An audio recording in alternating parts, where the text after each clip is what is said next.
to bed, bro. Go to bed, hothead. Lo que siento es tan fuerte, imposible no elegirte, ahora que estás aquí. Lo que siento es tan fuerte, imposible no elegirte, ahora que estás aquí. Para poder existir, te elijo a ti, te lo voy a repetir, te elijo a ti, siempre voy a insistir. Oh, ain't no school tomorrow. We in there like swimmer. Let's go. Sufrir, te elijo a ti. Lo que siento es tan fuerte, imposible no elegirte, ahora que estás aquí. Lo We ain't got no school, man. We ain't got no school up in here, chat. What's good? imposible no elegirte, ahora que We ain't got no school up in here, chat. te quiero decir, te elijo a ti, si me dan a elegir, Shred te Lord. elijo a ti para poder vivir. How the heck Te we doing? elijo a ti, es lo que me hace sentir, te elijo a ti. I know it's a little bit of a late one, guys. A little bit of a late one, guys. Te quiero, te quiero, My hair is te back. quiero, Yeah, te man, the quiero, hair is te back. quiero, te quiero, te quiero, te quiero, te quiero, Y'all was talking mess, talking about Kenny ain't got no hair. Boys, this stuff goes all the way to here. He got hair for days. Who needs some hair? Who needs some hair? We giving everybody some hair. Who needs some hair, chat? Te quiero decir, te What is up, Ty Dogs, man? What we doing? Te elijo What we doing? para poder vivir, te elijo a ti. Y'all check out es the lo latest que video me on Kenny hace Finance sentir. Live. New video out today. New video out today. Te elijo a ti. But it's on Kenny Finance Live, though. Kenny Finance Live. You feel me? You feel me? Te elijo a ti. Te elijo a ti. What the heck they got going on here? How y'all doing, man? Gary, how are you, sir? Let's do a little roll call. Oh, y'all had a whole little conversation before I joined, huh? LFG. That day when Kenny started the stream 10 minutes early. This guy's always early. Him and James and Andy. Kenny streams when Kenny wants to stream. That's really facts. That's really facts, guys. Kenny streams whenever the heck Kenny wants to stream. We out here. Look, ain't no schedule to giving out these smart money moves, man. You just gotta get lucky and show up. You know what I'm saying? We got Rich Topic on here. Do you guys think you can help me with my accounting? Heck yeah. I don't know if he's still in the chat, but Andy, if you're here, let me know what you need help with, bro. I'll help you out. It's what am I talking about? It's my managerial or financial accounting. I forgot my types of accounting, chat. I forgot my types of accounting, chat. Had a busy day today. Had a busy day today. Had an awesome day with a friend up in LA, in Pasadena. Went to Pasadena. That place is beautiful, chat. That place is beautiful. I was like seeing some neighborhoods up there. Bro, let me show y'all something. People be sleeping on this, but people be sleeping on this. But there's like some crazy cribs up here in like Pasadena, chat. Or South Pasadena. I might have to get a bag. I might have to lock in and get a bag, chat. Just to get a little crib up here. 'Cause these things is looking nice. Monterey Hills. But there was another one that was like, it was like another neighborhood next to it that was even fancier. What's it called? Oh, San Marino. Yeah, San Marino. That's what it's called. Bro, it literally looked like Beverly Hills. W hair. Hey, thank you, Lyrics too. It's curly. The curly hair is back, guys. The curly hair is back. Curly hair is back. And I got a little taper too. You know what I'm saying? I got a little lineup in the taper type stuff. You know what I'm saying, chat? You know what I'm saying? But I was strolling around here earlier, and I live so far. So this is like LA proper, y'all. This is like LA proper. Los Angeles. Guys, I'm all the way down here in like Laguna. You know what I mean? Bro bought a business and changed up. I don't know, man. I gotta start thinking about that next chapter. You know what I'm saying, chat? I might have to. What they talking about here? Shoo, I might have to get a crib like this, put a couple horses in the front. I might have to get a crib like this with a couple horses out in the front.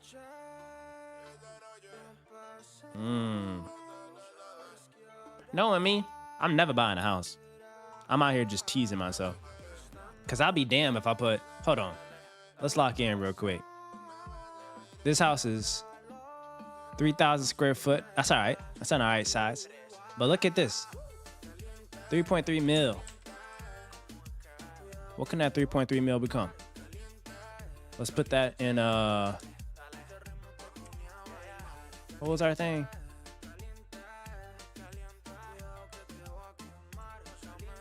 What was that, bulls? Hold on. Cause we made a little Google Sheets. Cause we made a little thing for the open. Didn't we make something for we made something for whose kid? Who had a kid? Where's our Excel sheet of the returns calculator? All right, this works anyway. Let's open this. Cause if you had, right? If you out here buying a $3.3 million crib, and you put that in the, hold on, 3300, boom, boom, boom, right? And say we just put another 100,000 each year. You know what I'm saying? We put that in for 20 years. These returns are just immaculate. You know what I'm saying? Like these returns is just crazy. What I look like buying a house when I can be getting stuff. And look, I'm not basic. I'm not average. I'm not just sitting around getting 10% returns. I'm a shred lower, bro. We want, bro. You know the names that Garrett, Rich, Topic, Lyrics, Tube, and Adel's putting in our chats, bro. We getting 15% at least. That 3 mil goes in the freaking in 10 years, 15. Type stuff. What up, Top Dog, Shred Lords? How y'all doing? Hey, Rich Topic, what up, twin? Oh, y'all really like the hair. Thank y'all. I appreciate that. I'm going to be very honest. It took me 2.5 straight business days of undoing my braids. The braids look cool, y'all, for a season. But I just don't get how you can do something like that and just like waste all that time. You all know I got a lot of stuff going on. You know what I mean? You know what I mean? I can't be sitting around. Oh, sorry, Twitch. My bad. Let's get Twitch live. Twitch out there sitting in limbo.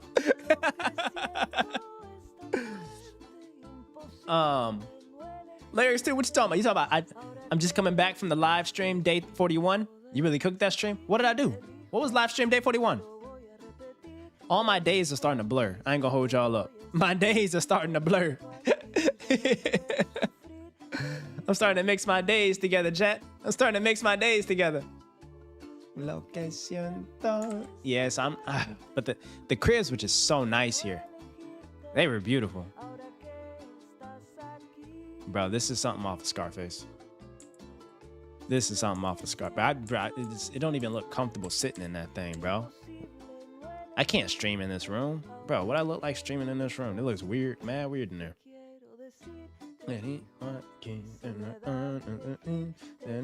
What's the day? 46. Here we are, Twitch. Let's update it for you guys. I'm trying to have a little quick, productive little nighttime stream. I just want to see if y'all was. Hey, I just want to see if y'all was up putting in that work. You know what I'm saying? I just want to see if y'all was putting in that work. If y'all slouching off watching Stranger Things, you putting in that work on a Sunday. What we doing? What we doing? We got project management tools to build. Looking like an NBC affiliate during COVID trying to stream in that room. Literally, bro. Or a trust fund, baby, that had to work from home in the Hamptons. That's crazy work. All right, Vibe Golden Sundays. All right. Let's get smart on the markets real quick. It's gonna be a quick week in the market though. It's a quick week in the markets, y'all. It's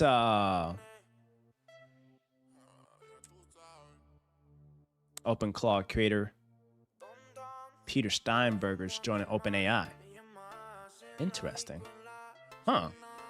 Would you ever move to live on an island like Puerto Rico, the U.S. Virgin Islands? I would. I honestly would.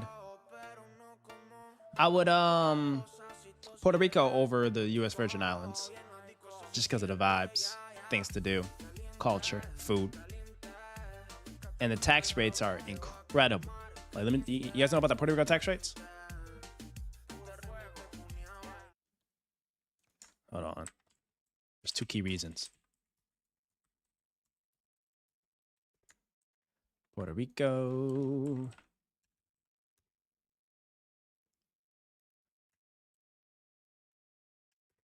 It's a Bad Bunny beach. Oh, man. Like, y'all need to understand. Y'all need to understand. Y'all see my screen? I'm going to tell y'all right now. I'm going to answer you right now, Hothead.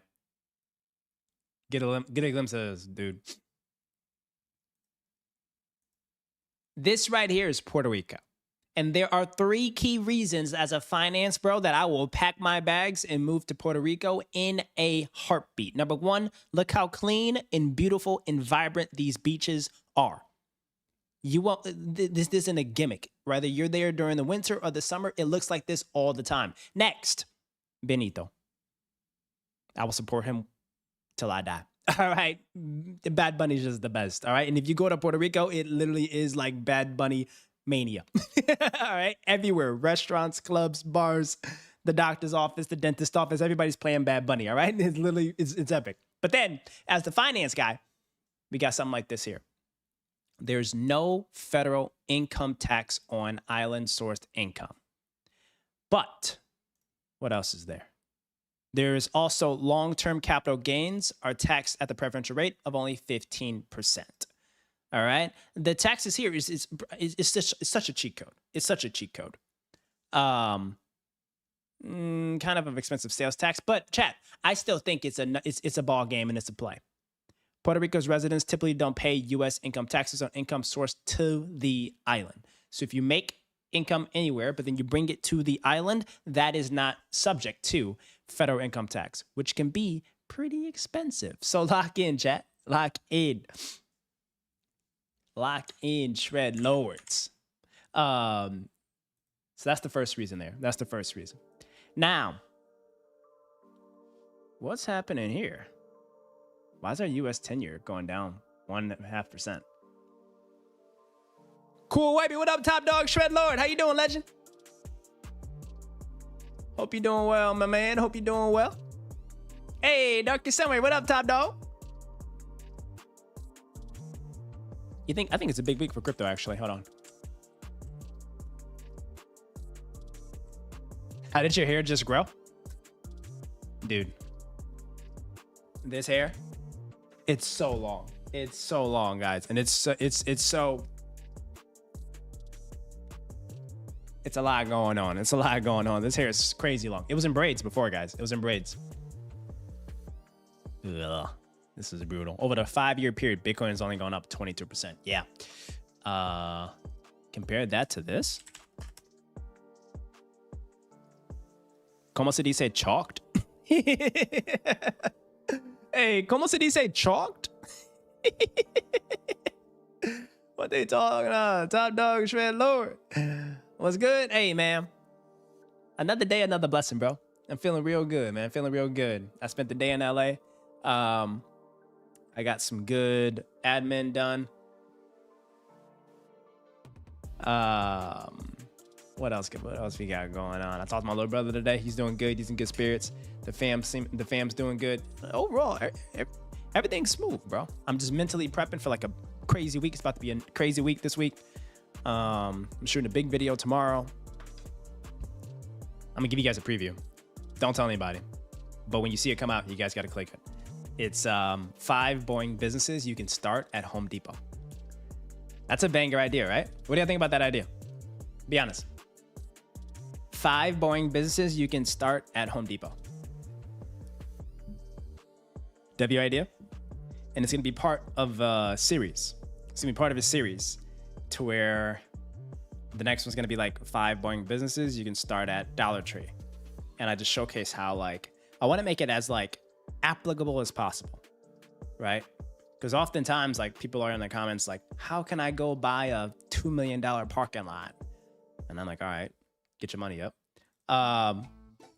The other thing is like, I wanna make it very tangible and it feel really personable and feel very real, that like, if they see me in the video doing like storytelling and immersing them into actually going to a Home Depot, finding products that are affordable, building a business model and revenue model off of that, and then kind of starting the framework of like what it takes to actually turn it into a business, like that is, in my opinion, like a very relatable content piece. You guys like it? And then you want to see what the thumbnail like inspiration is going to be? I'll show you. I'm going to put you guys behind the scenes of what it's like doing content. Let me show you guys. This isn't me, but it'll be like similar to this. So my thumbnail artist worked on something like this with this guy here. It won't have a 2 a.m., but it'd be like me holding key items that are like either a shovel or a power washer. And behind is gonna be like a big Home Depot sign that's super bright, easy to see, easy to read. And then instead of the 2 a.m., it's gonna have like the signature like cash flow, weekly or daily number on there. So that'll look pretty dang cool.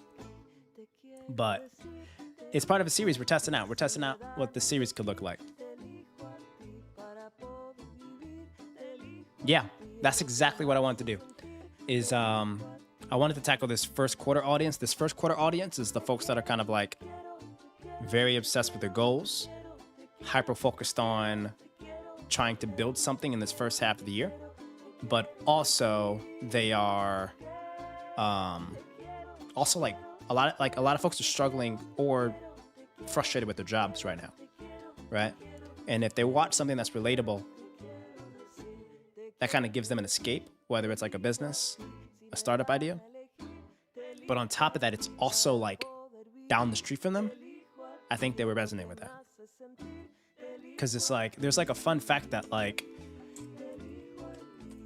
there are how many Home Depots in a given radius, right? There's like 2,500 Home Depots in the United States. And in suburban areas, you can find multiple locations within a 10-mile radius. You know what I'm saying? Hey, Irreplaceable, welcome back. How you doing, legend? Thank you, thank you. WID, I can't wait to watch it. I appreciate that. I appreciate that. So that's that. But I'll give you guys also the inside goop. I love to like film things and watch as much as I can. Or film things and just put things out. But it's a business and we have like brand deals and stuff. So we kind of have like 2 brands that are kind of competing for this same series. So I gotta like find a different version for a separate brand, and we gotta find a way to make it work. But when you're working with brands on YouTube videos, there's the process of like, it's just like a business. It's like the process of like sourcing them, reaching out to them, building the relationship. And then when they want to work on something, it's about like pitching yourself, like showing a deck.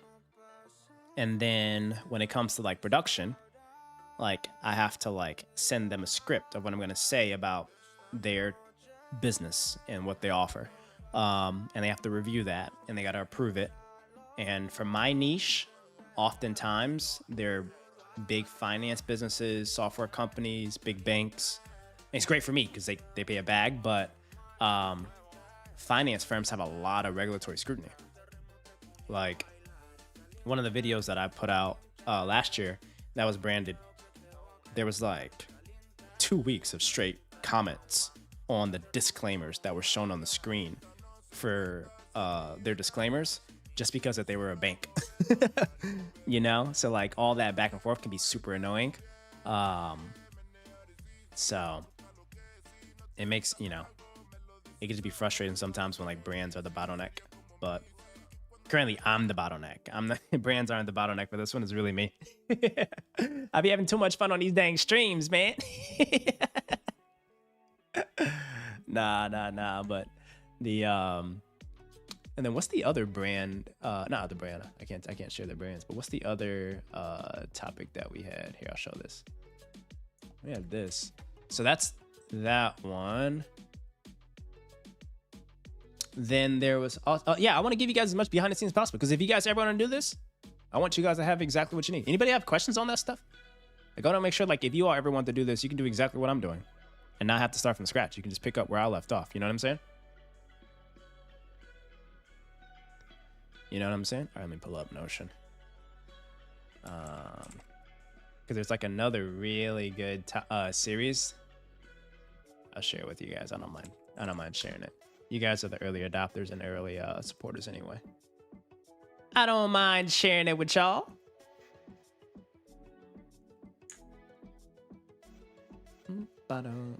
Oh yeah, this one's really good. Okay. Let me. Okay, I need to edit. All right. Well, I can't show the screen because it has like their name on it. But the other series is called, well, there's 2 other series. So there's 3 total. The other series is called the $100 Start. And that is a challenge where we tried to start a cash flowing business with only $100. And it's going to be like the $100 start of pressure washing, of mobile detailing, of, I don't know, septic cleaning business, something like that, like the $100 start. So that's gonna be like super darn cool, just to showcase that like you literally only need $100 to become a freaking beast. And then the third is called I Tried Buying a Blank Business.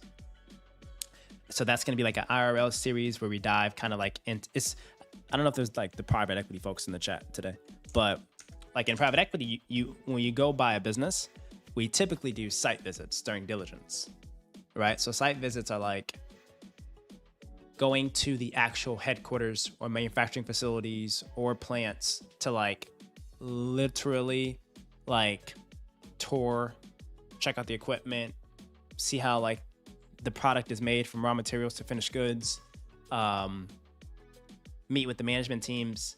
And that is such a like incredible, it's like such an incredible feature of like all things that are private capital investing, right?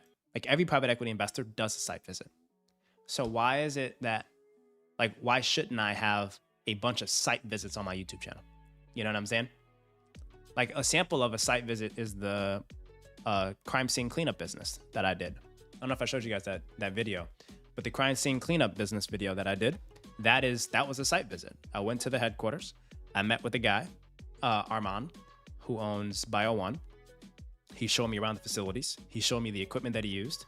He walked me through the cost, the revenue profile, and I was able to draw a pretty accurate picture of like how much this business could generate and the potential of it, right?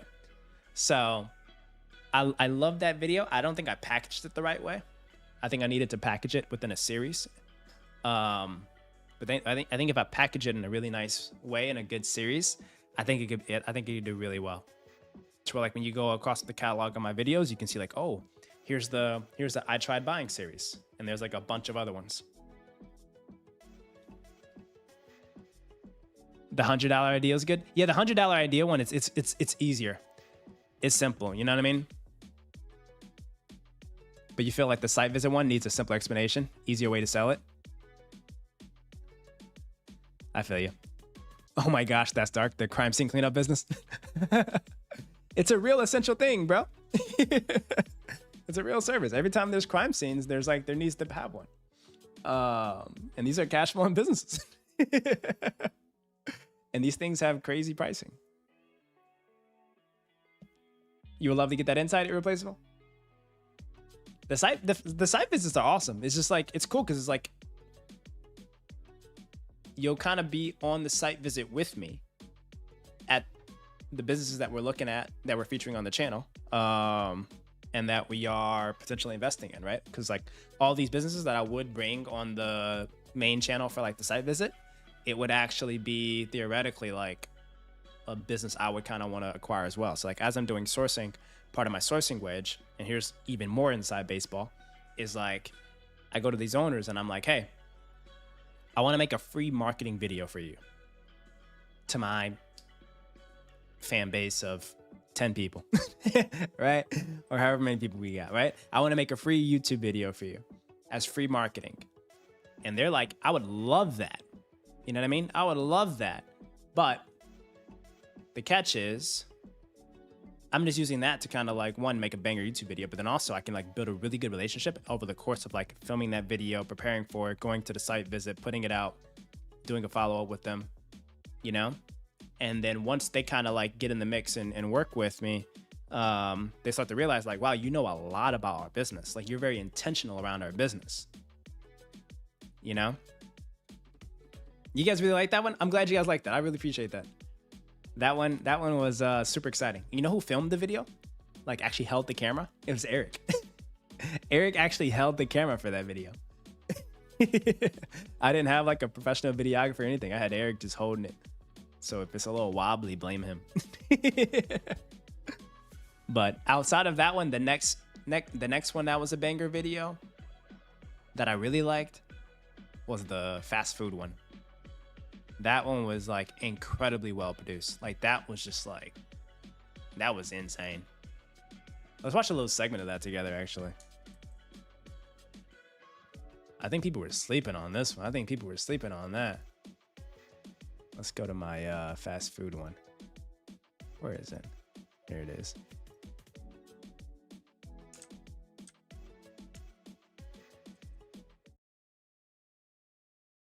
All right, let's see. You've only watched like one of my videos? Thank you, Garrett.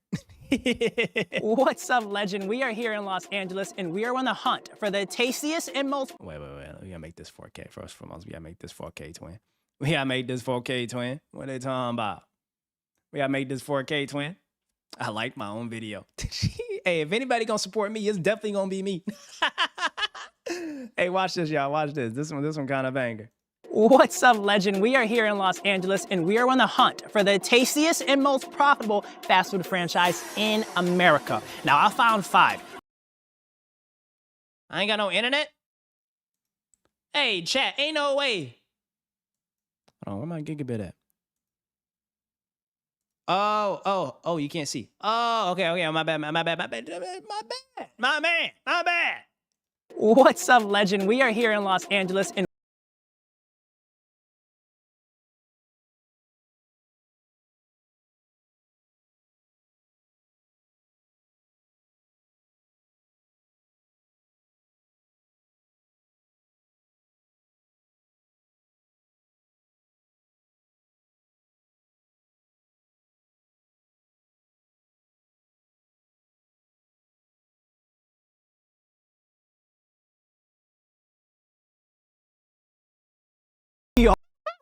so freaking good. First of all, I forgot her name. I think her name was like Sally or something.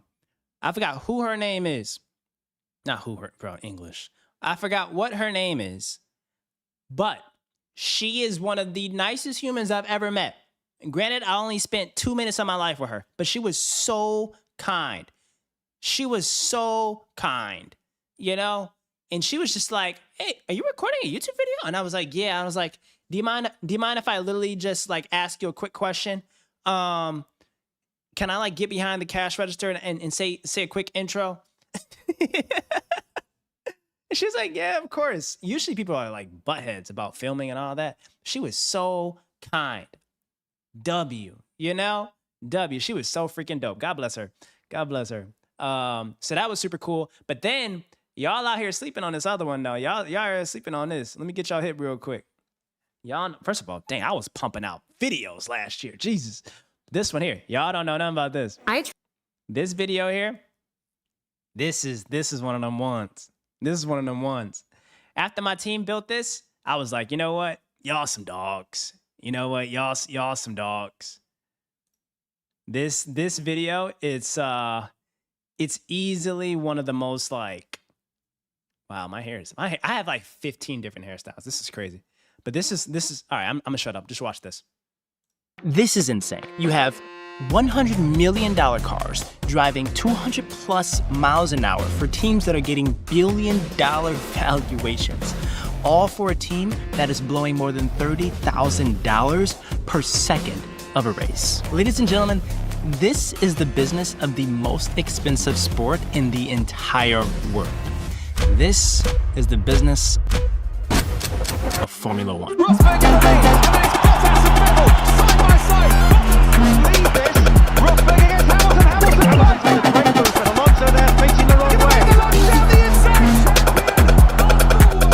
So I'm super curious. With crazy valuations, That went, that went freaking crazy, didn't it? Chat. You can't say that wasn't one of the hardest freaking first 35, 40 seconds you ain't ever seen in your freaking life, huh? That went crazy, didn't it?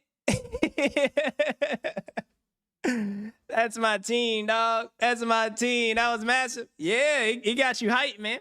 And the whole video is just like, it's 20 minutes of just like pure adrenaline, bro. And like we dive deep into like how to buy a Formula One team, the economics of them, how they make money. Bro, look at this. these are hundreds of millions of dollars of brand deals and brand placements that these teams are earning. Like overall in 2023, Formula One teams have generated almost $1.4 billion in Like we got graphics in driver here. salaries. That can depend for young junior talent, a few $1,000,000, but for top talent like Lewis Hamilton, Max Verstappen, you're looking at $60 to $65 million of a salary. Then travel and logistics. FYI, there are 24 races all across the world, and you got to move the entire team, garage, and vehicles and equipment to the different races. That alone is around $10 to $20 million. Hospitality and marketing, if you want to have particular team. I'm giving people so much game. What else did I say here? Oh, and then I talked about the private equity strategy, how they're buying up these things. Yeah, bro. How Williams Capital bought it was actually a family office that bought Williams team for $200 million, and then they sold it for currently valued at $1.2 billion. Bro, growth in team valuations, bro. This is crazy. This is absolutely crazy work. This is an amazing video. This is an amazing one. What else was a good one? This is there was also, funny enough, if you guys go in my earlier videos, like down here, this is kind of like where the personal finance ones, that's when I was like working 20-hour weeks and then came back home to film a YouTube video. You will see how tired I look in my videos and how slow I'm speaking. I was so shocked. This one was kind of good. Yeah, this one was good too. The Netflix one was good. What else? The AI ones, that was okay. What was a really exciting one that we did? Was it that? Oh, Everything I Learned at Blackstone. People love that. Y'all so nosy. Y'all love my Blackstone ones. But people love this one. This one was like super short. A year super ago, sweet. coding was.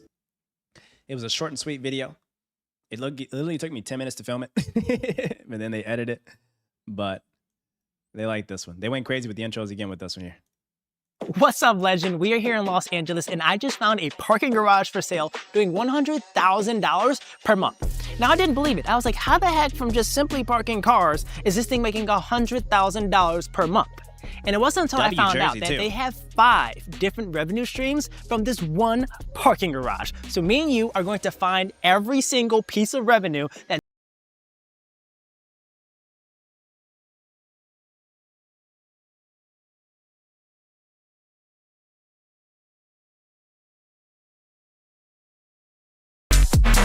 You made a parking lot video on TikTok?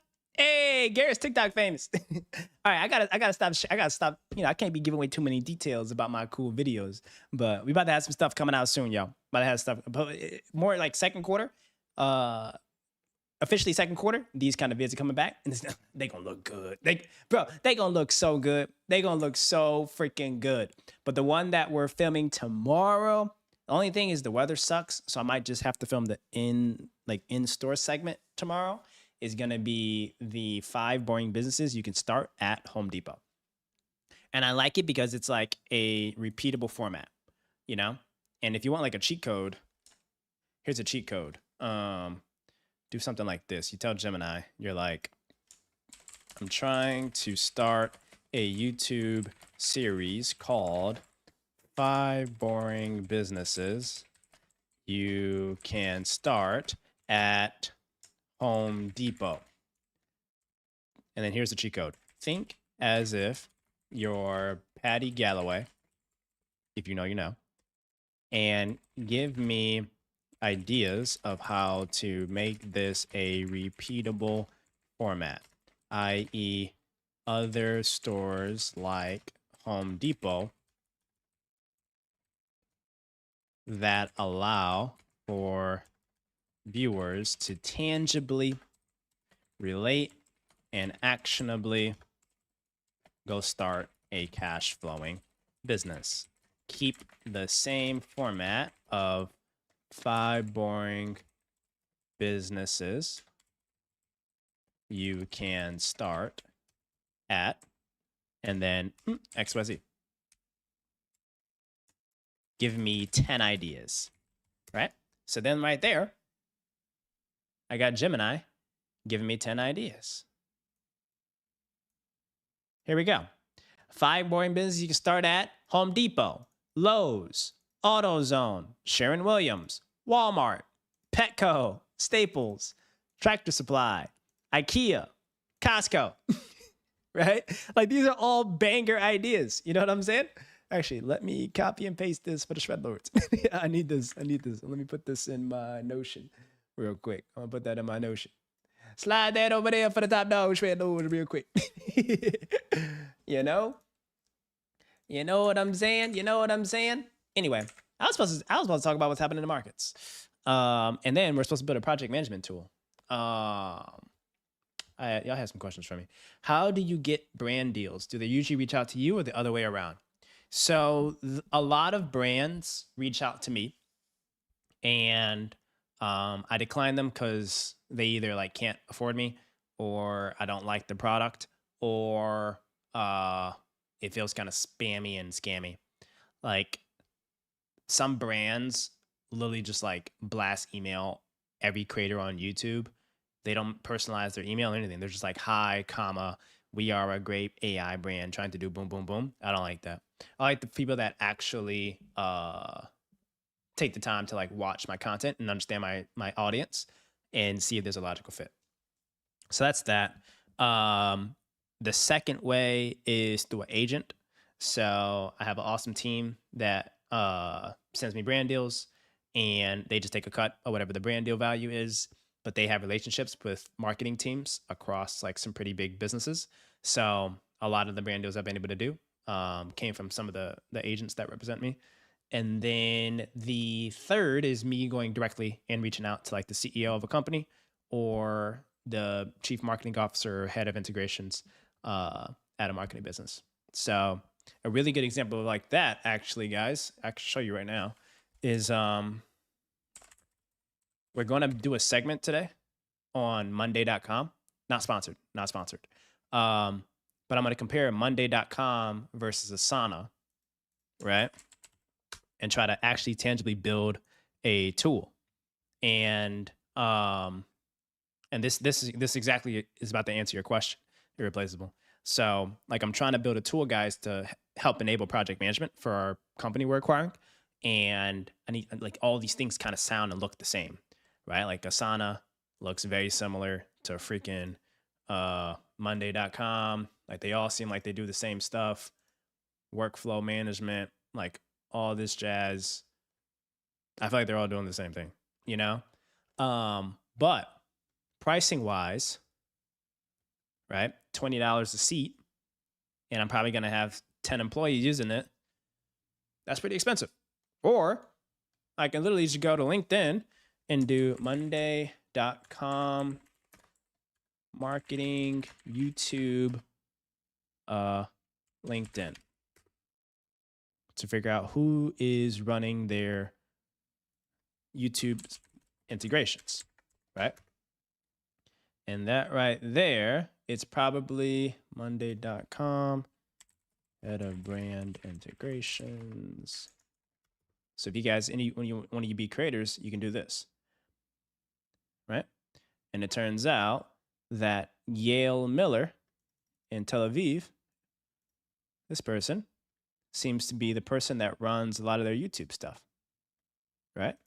Campaign planning, boom, boom, right? And then I just get their email format. I go to monday.com, email format. And it seems to be first L at monday.com. So then I'm going to do YAELM at monday.com and send her an email and say, like, let's chat, because I have an audience that's curious about your product, but I also have a business that I'm actually going to use your product in. And if that works, I'm going to have all of our competitors and industry constituencies use the same product. So pay me, you know? So that's how I find brand deals that I like. And a lot of my bigger brand deals came from me finding a company that's really cool, reaching out to the CEO, CMO, or someone that's like their head of integrations, but this is like the CMO here. And building that muscle directly. And then I'm gonna hit up this guy, Roy, just in case as a backup. Talk to my guy. All right. And that's all it is to it. And Iran. I'm gonna talk to him too. We get all y'all. So that's how we roll.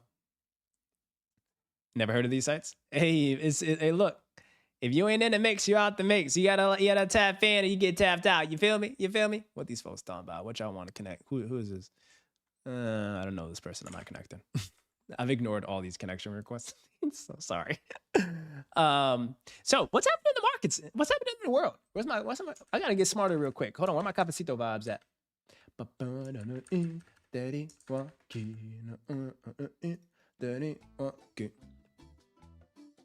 Well, the markets are closed tomorrow. W, since some of y'all ain't got no school. 1,000 tons of uranium in the crosshairs of ISIS. Wait, Irreplaceable, did that answer your question? How involved are you in the businesses you acquire? I'm going to be incredibly involved. My role is not going to be doing any of the engineering or the actual like surveying work, but I'm doing a lot of the... Hey, Solomon, I appreciate you subbing to the channel. Welcome to the fam, Top Dog Shred Lord. Hope you're having an immaculate Sunday, my man. But at Irreplaceable, I'm... my job is on the financing side, so anything that costs money runs through me. Add-on acquisitions. So there's a lot of other companies we want to acquire and tuck into this to build a bigger platform. So I got to run with that. I'm modernizing operations on the hiring side, on the project management side.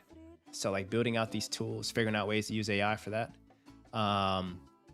This is like kind of complex, but bear with me, guys. We have this partnership that we just signed with this company in South Korea that does like an AI software enabled version of like what a lot of these US firms are doing, but there's no real US player doing this yet.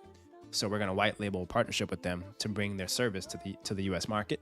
And it's a digital twin. So all we have to do at our US project sites is have the drone and have the drone capture the actual data of a site. And then the data then goes to our team out there with Angel Wing in South Korea. And they're able to build like software and not software, but build like digital twins, time lapses and things that are great visualization tools that customers love. And customers pay a lot of money monthly for that. And then we just pay them a certain amount a month as well. So that's like fun things that we're working on, are like cool strategic partnerships. And then I don't know if you were on the stream, but we did a stream last week where we found like 10 new customers, 10 new developer customers that we're going to reach out to and kind of increase that top of funnel, top line movement. So I'm pretty hands-on and pretty involved. Like my model at Dreamline is very much Berkshire Hathaway style, but I really like how some of these guys do it here at 3M Capital. Like they're incredible.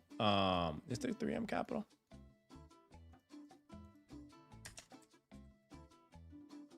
Yeah, 3G Capital. That's what it is. So these guys, 3G Capital, they're so low key. Their website is literally as basic as it is. But there was a report that was written about them, actually. Yeah, here. The story of 3G.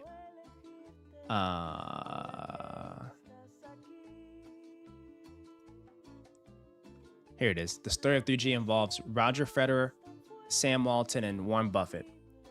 It includes the biggest beer company on earth, the biggest footwear deal in history, and a ketchup bottle with Charlie Munger's face on it. It also involves the accusation of chainsaw capitalism, CEOs driving freight trains, and billion-dollar companies being handed to kids in their 20s. Buffett called it the best management culture he'd ever seen. But until now, the story behind the culture has never been told. Let's pause that. But until now, the story behind the culture has never been told by the people who carry it. In truth, 3G would rather have you never heard of it. These are the founders of 3G. They're so low key, but they absolutely crush it. So the firm began in New York in 2004, but the real story starts in the 70s off the beaches of Rio de Janeiro. Hey, tudo bem, huh? Jorge Paulo Lemann bought a brokerage for $800,000 and built a model for running businesses unlike anything else in Brazil. The model has since produced the biggest investment bank in Brazil, the world's largest brewer, the third largest restaurant company, and turned hundreds of employees into multimillionaires through employee ownership. Let's go. In 3G Capital, it has also produced a rare kind of investing partnership where each fund holds exactly one company. The partners are the largest investors in every fund. They work the businesses themselves, and they have never lost money on a deal. That's crazy. Almost everything written about the firm notes that managing partners, Alex Bering and Daniel Schwartz, did not respond to comments. For Colossus, they sat for hours of on-the-record interviews at their Manhattan site. Dominic tells the story of how the secretive firm with fewer than 30 employees has built some of the world's biggest companies. So that's sick, bro. Like they have like a very concentrated portfolio. People are like heavily involved in the portfolio companies, kind of like co-CEOs of some of the businesses. And it leads to like incredible outsized returns. So they're bosses. I like their model. I like their model. They're really solid. They're really solid. But yeah, that's how involved I am. I don't know if I answered that question, but that's how involved I am. Hey, Boogie, what up, Top Dog Shred Lord? Happy Sunday, dude. Hope you're doing well, Mike. How's my boy doing? Hope you out there getting that goop. Hothead, you're so young that if you learn this AI stuff now, you will literally be unstoppable. You will literally be unstoppable, bro.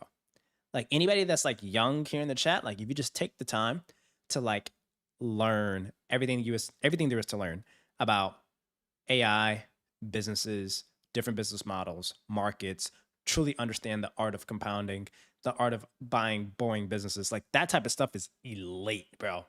That type of stuff is elite. All right. What would you do in order? Rip TV original. First and foremost, how you doing? But second and foremost, what would you do? Like, in what order would I do if I were young? Or what do you mean? Getter founder sue Mubadala for $700 million over breakup of assets. Dang, that's a big deal. This is pretty cool. So this is pretty interesting. So I told you guys about this. I told you guys about the scammers, right? The OpenClaw scammers. Apparently, the person that started OpenClaw was just hired by Sam Altman to join OpenAI. You can already know if that's the type of hire that Sam was doing, they literally are paying this person hundreds of millions of dollars. Probably. But if you don't know what OpenClaw is, I will summarize it in literally 10 seconds. You buy a MacBook Mini, you install OpenClaw or whatever they have. It literally runs and does whatever you want it to do autonomously. And it learns how to do it better and faster. And all you have to do is prompt it by sending a text message to it, and then it reads it, and then it starts to just run wild. The scariest thing is there's absolutely no security and governance here. So if your MacBook Mini gets hacked, you are absolutely chalked. But seems as if OpenAI liked this product, and Peter Steinberger, that's a cool name, is sitting with a fat bag at OpenAI. I guarantee he probably got paid hundreds of millions of dollars to join. This is crazy work. This was an aqua hire. All right, that's crazy. What y'all think, chat? Anybody actually try OpenClaw? Anybody? Like I haven't. I'm scared of it. Even Sam Altman made a tweet about him. What do you say? Peter Steinberger is joining OpenAI to drive the next generation of personal agents. He is a genius with lots of amazing ideas about the future of very smart agents interacting with each other to do very useful things for people. Yeah. I guess. I'm shocked he went to OpenAI. Yeah, me too. But OpenAI has I don't know. It's all talent wars right now. It's crazy amounts of talent wars. Like Meta probably tried to poach the guy too, but the way how you work is just like literally, oh, Google wants to pay you $50 million. Then you literally send your resume to Meta. Meta wants to pay you $100 million. Then you literally send your resume to Claude. Claude wants to pay you $150. Then you literally send your resume to OpenAI. OpenAI is when you pay you $300 million. Straight cash. You know what I'm saying? Or equity in their business for a pre-IPO, right? It's the thing though, this stuff is taking off so fast, but it's also so dangerous, right? Like we're uploading so much data and access and APIs and integrations into these things that there is literally like, did I show you guys like a clip of what this thing is? Let me try to find a clip. I'll try to find a clip on X for you, but I gotta hide my screen on the X because sometimes they be having some out-of-pocket people on here. Sometimes they be having some out-of-pocket people up on here. Where's OpenClaw? OpenClaw demo. Okay, here we go. Is this inappropriate? No. Okay. I just really never know with this. I really never know with this. So look at this. Deploy OpenClaw, SimpleClaw. And you like tell it to do something. It's got all these games. Like, what the heck? Telegram, all this stuff. You got bot tokens. Okay, this is weird. What's another one? They had another example that was a lot better. They had a way better example. And they also, what's super scary though, is a lot of these things are being,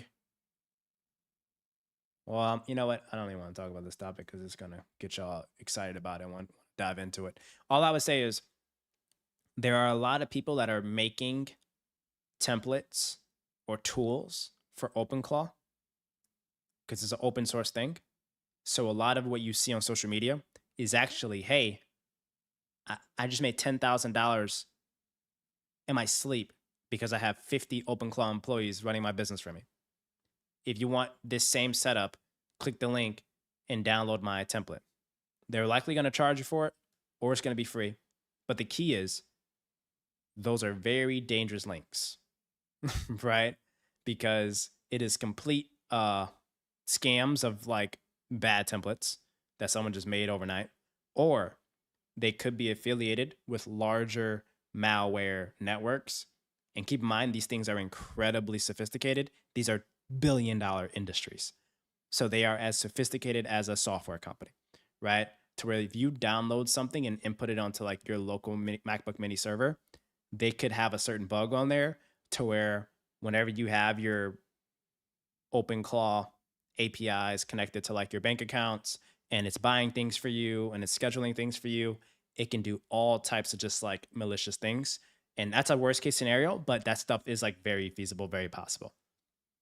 Right. So, and there's like no security framework on it at all right now. So that's why I haven't touched it, I haven't installed it, I haven't inquired about it. I want nothing to do with it. You know what I mean? I'm willing to do this stuff myself, human style, until someone gets some security in the mix. So there are thousands of creators out there. Unfortunately, they're also in the finance niche that are just like making these scammy, clickbaity posts. Just be very careful, y'all. Just be very careful, because like these malware businesses are paying people hundreds of thousands and millions to like put their link into their referral platforms just so that you can have their one little code of bug infiltrate your local desktop, and then you're chalked. I'm talking chalked, right? So, Kenny, I just got my first job. What would you do right now? First and foremost, let's go. You just got your first freaking job. You know what that means? Let's freaking bang this tune, dog. Really care about how you feel about Congrats, it. dude. I mean, I don't even really have a Freaking real go. hobby. That's not a real problem. First and job. I still got it. I need $1 billion. Let's rip, Let's bro. be real about it. I mean, I don't really care about how you feel about it. That's exciting, I mean, I don't actually. even really have a real What's the hobby. job in? It's not a real problem. And I still got it. I need $1 billion. Yeah. I've been in the lab, so I'm not one you. All right, I just wanted to get you hyped up real quick. But seriously, though, if it's your very first job, bro, your very first job, what I would say, everybody, first and foremost, everybody say congrats and W in the chat for freaking Rip TV Original. That's a long name, but we got to give you a nickname soon. I would say, dude, like, first and foremost, crush it at the job, right? I don't care if you're rich. I don't care if you're poor. I don't care if you're an expert. I don't care if you're a novice. Your goal is to not set strategic vision. Your goal is to not implement AI agents. Your goal is to not bring in billions of dollars of sales on day one.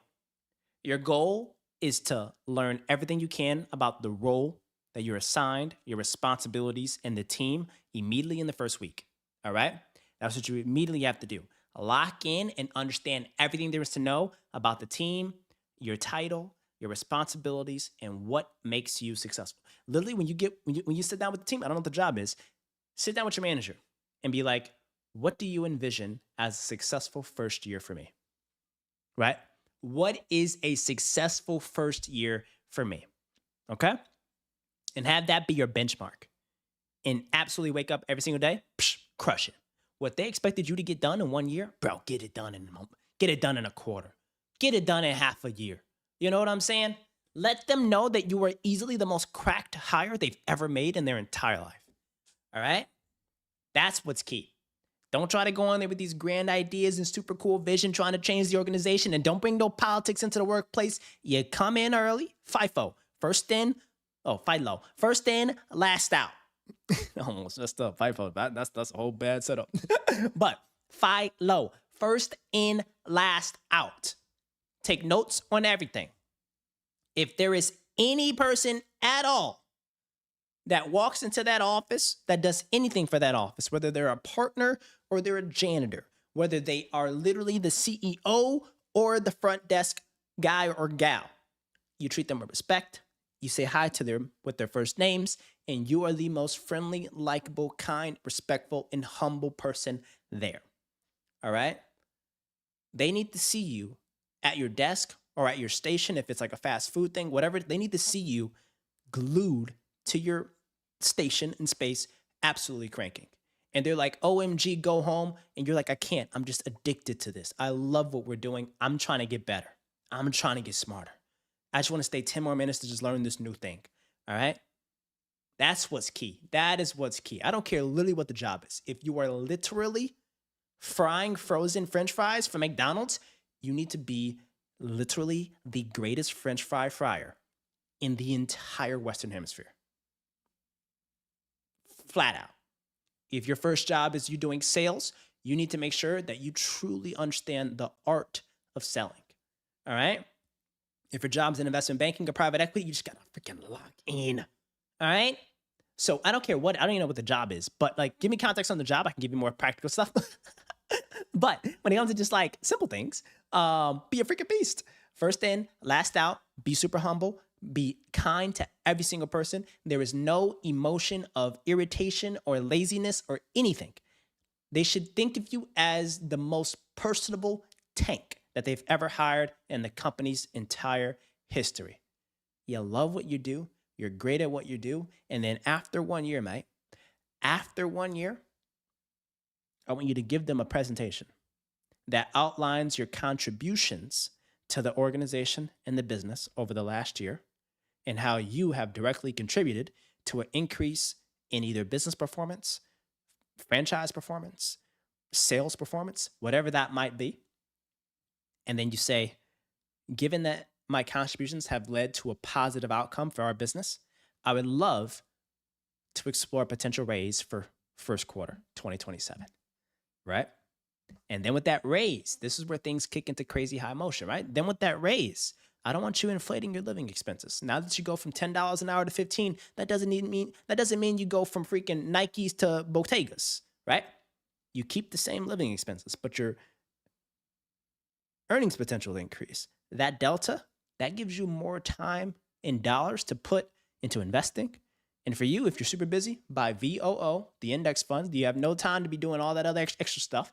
Chat Capital's here for that. Just follow our freaking tracker if you need it. But put in an index fund, and then you do that every single paycheck, and you never sell, and you'll be really rich. Okay, it's in a food place, and you're in the 10th grade. What to do with your pay? As you just want to put it somewhere good. VOO, that's an index fund. And this is not investment advice, it's simply life advice. All right. But putting in an S&P 500 index fund, I think is really solid. If you are if you have capacity to study businesses like some of the folks here in Chat Capital do, then kind of simulate what they do. Get into the Discord and ask them how they're investing and looking at ideas. But I would not try to trade your way on weekends and nights. I would not try to do a drop shipping. I would not try to buy yourself a Airbnb rental flip. None of that. You are here because you have some type of affiliation to Smart Money Moves. So welcome, Shredlord. And what we do here, our model is Smart Money Moves, and we're making generational plays. You know what I'm saying? And a generational play is that if you're in the 10th grade, you are incredibly young. And if you just start putting away dollars into index funds, and you contribute to it, and you never sell it, you will have two key things. Number one, an insane amount of wealth later in your years. And then number two, you're going to have such embedded values when it comes to saving and investing and just doing the right thing with your dollars. All right? So hopefully that helps, man. I know it sounds boring, but boring works. All right? Everything sounds sexy until you lose it all or you're down 70%. Bitcoin is really sexy, wasn't it? It's done Jack S word this year. Right? You know what I'm saying? Everything's sexy till it doesn't work, right? But follow the boring, simple playbook, and I think there's an immaculate setup for your financial life.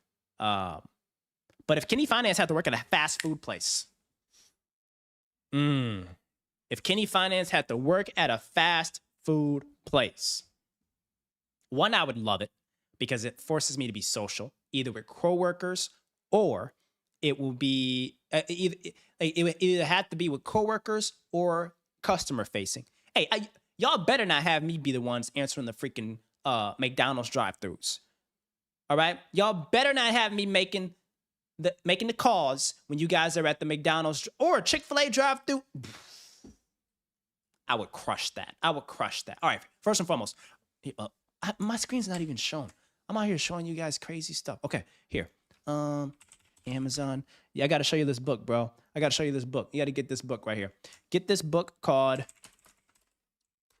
How to Win Friends and Influence People. All right? This book right here is going to change your life, twin. This is going to change your life right here, twin. Everybody else, y'all read that too. Ooh, wait. Okay, I can't do it, but How to Win Friends and Influence People. Read that book. It's going to teach you everything there is to know about sales. literally everything there is to know about sales, right? Oh, snap. Hothead, you work at McDonald's too, bro? You guys don't want to go. Hothead, you don't want to go head to head with me at McDonald's at the cashier station, bro. You don't want no smoke, bro. You don't want no smoke, bro. If they give me a quota, I'll quadruple it. You know what I'm saying? I'm the king of upsell, bro. You come here literally for a $5. You literally come to McDonald's for a $5 hot and spicy McChicken meal. I guarantee you I'll upsell you to the freaking Big Mac. I'll go from medium to a large drink. You know what I'm saying? I'll make sure everybody's out there eating. You know what I'm saying? I'll take care of the customers, but then also I will enable a recurring revenue model. I'll make sure that we have perfect customer retention. You know? When's the last time someone asked you about your day when you were at McDonald's? When the last time someone gave you just a genuine compliment? Hey, I don't want to be rude, but you just look like you just look like you just got crazy abundance going on for you right now. Like you just look like you got a lot of things going right for you right now. You look incredibly happy today. You look really well put together, you know? And the cool thing is we don't get tips at McDonald's. We don't get tips, right? So that I get nothing from that. But it makes the customer feel incredibly welcome. It makes the customer feel appreciated. And the customer wants to come back hoping to get that same experience, all right? You know what I'm saying? So Hothead, RIP TV Original, what you guys got to start studying, you guys got to start studying the art of the coffee barista. You know? These people here, all right? These folks right here, the ones that are making the coffees, they've mastered this customer success thing to the T. They memorize names. They are flawless at building quick 5-second connections.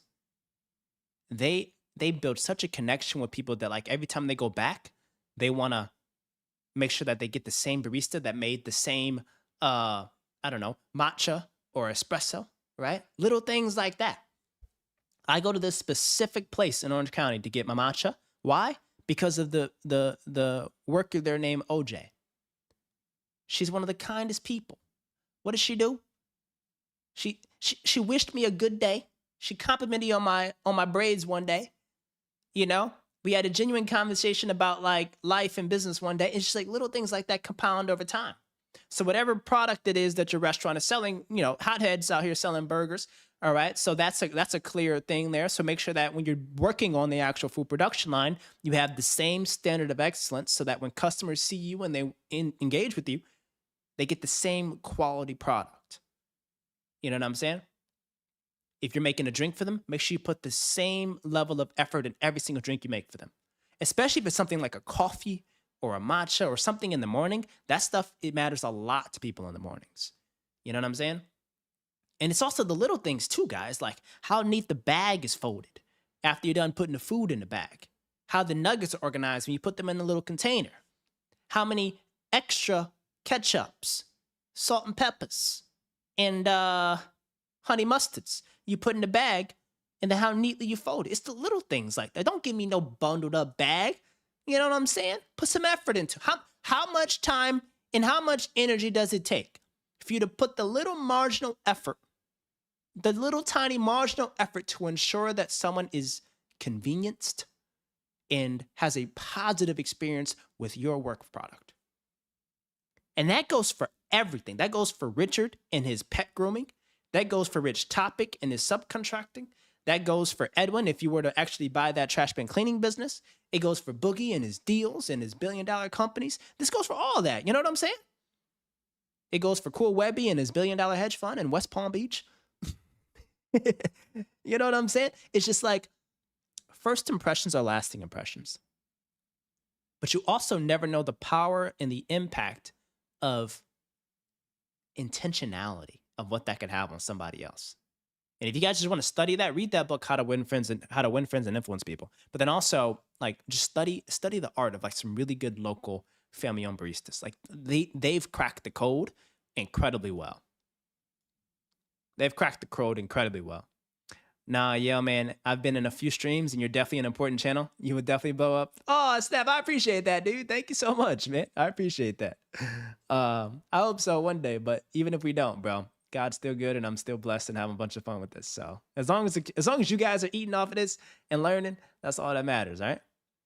Garrett, you read the book How to Win Friends and Influence People around 10th grade? Definitely worth the read. Yeah. I kid you not. That book single-handedly was like drastically responsible for like curating my personality today. Like I recommend everyone to read that book. If you want to have any type of sauce or motion in life, I think you gotta read that book. Like if you have to speak professionally, whether like talking to people or like being a creator or anything, like if you have to say words in your role or job, you should probably read that book. But if you don't have to say words, you don't need to read that book. Like if you're AI robot, you don't need the book. You know what I'm saying? But for everybody else, if you have to actually say words in your life, I think you should probably read that book. Cool, Webby, you funny. I go to Chick-fil-A for the compliments. I ain't gonna hold you up. Me too, bro. Me too. I ain't gonna hold you up. Me too. I ain't gonna hold you up. I used to also have a crush on a barista at, not barista. It was a matcha spot at a Japanese restaurant here in OC. But I think they fired her. I never made a play. I was always cordial and nice and respectful, you know what I'm saying? But I did have a crush on her. But she gone now, you know? And here's what's crazy. Now that she gone, I don't go back. So that's how important it is that like you as a worker can have on retaining customers, you know?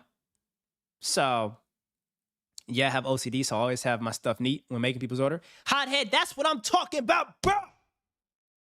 That's freaking rock, dude. That's good goop, bro. That's good goop, bro. All right, guys, I was actually supposed to get some work done this weekend. What are we supposed to be doing? We're supposed to be comparing Monday.com and Asana, right? I'd much rather play Arc Raiders. Yeah, keeping it a buck. I'm keeping it a buck. Where's my cafecito, huh? Where's my cafecito?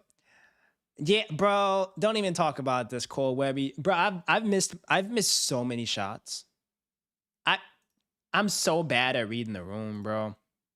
I missed so many shots. Boogie can speak to it too. I've fumbled some bags, bro. I've fumbled some bags. Now I shoot my shot. I don't care. I say what I want.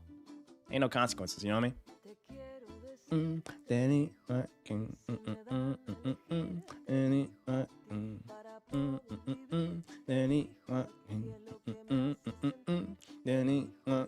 did I tell you guys we hired somebody for the business? The overseas hire? We got 24-hour coverage now for the business.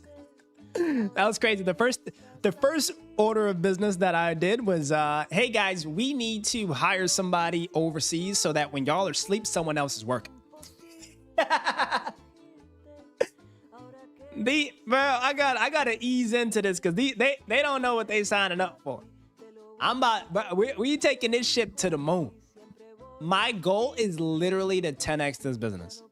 My goal is to literally 10x this business. I'm talking the customers, like they don't do no marketing. They don't have no 24-hour coverage. They ain't got no AI automation, no drones, no software, no AI-enabled project management tools. It's about to be a whole new regime. Yesterday's price, not today's price. I'm about to have the most tech-enabled cash flow and engineering asset in America. And what's also crazy, y'all, is the roll-up potential. 90% of the businesses in the area that operate in this industry are owned by people that are 70 years and older. And I'm about to say, I'll buy your business, but I want 100% seller finance. If you want to get out, just give me the keys to the office and the customer book, and you'll get cash every month. You ain't got to worry about it. I'm putting y'all on some elite ball. I'm putting you guys on some. You guys are so lucky. This is what they be charging you guys $5,000 in those dumb courses, huh? I don't know. Someone sent me a DM like earlier, like last week or something like that, and And they were like, Kenny, I'm exhausted, man.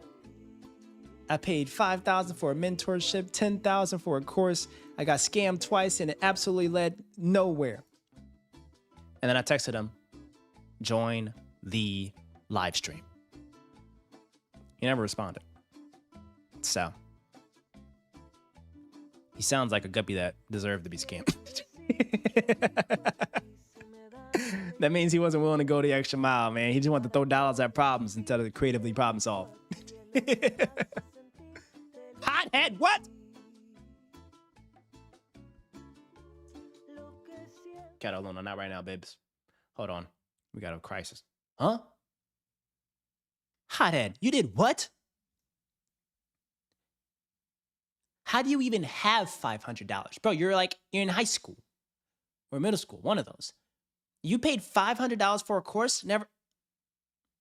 Hothead, you are literally the live stream's little brother. Listen to me when I tell you this. Never buy a course. Never buy a course. Okay? Unless, I don't know. There's literally no, bro. Who'd you buy the course from? Huh? Who'd you buy the course from? I'm about to shut their business down. All right?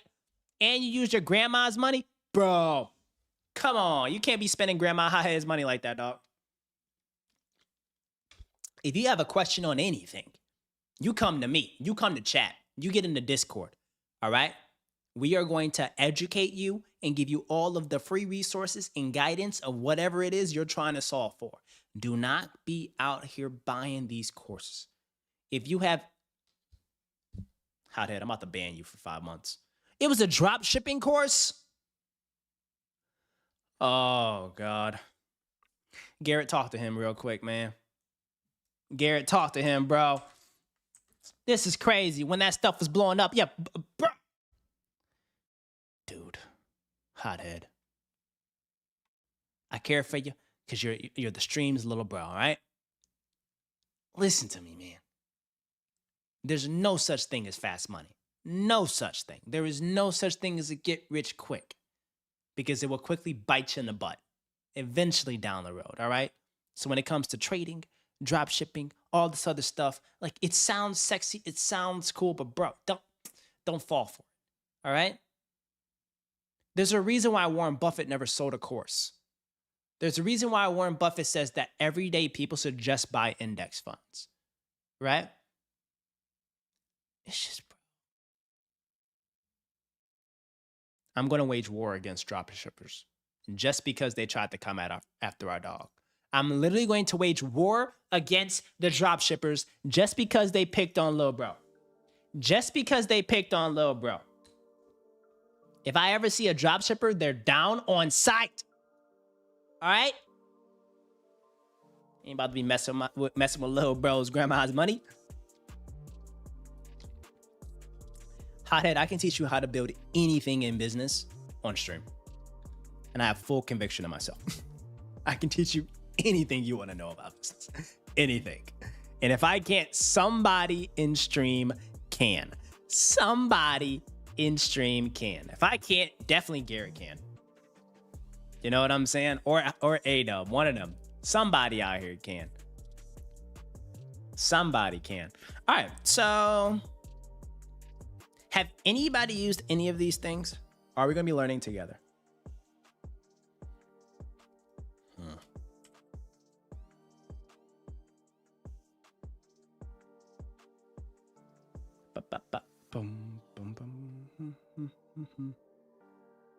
Project management setup.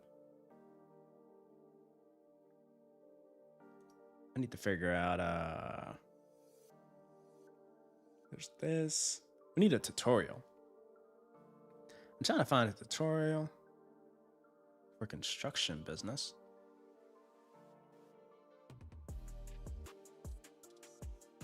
Kirk Consulting. How about this?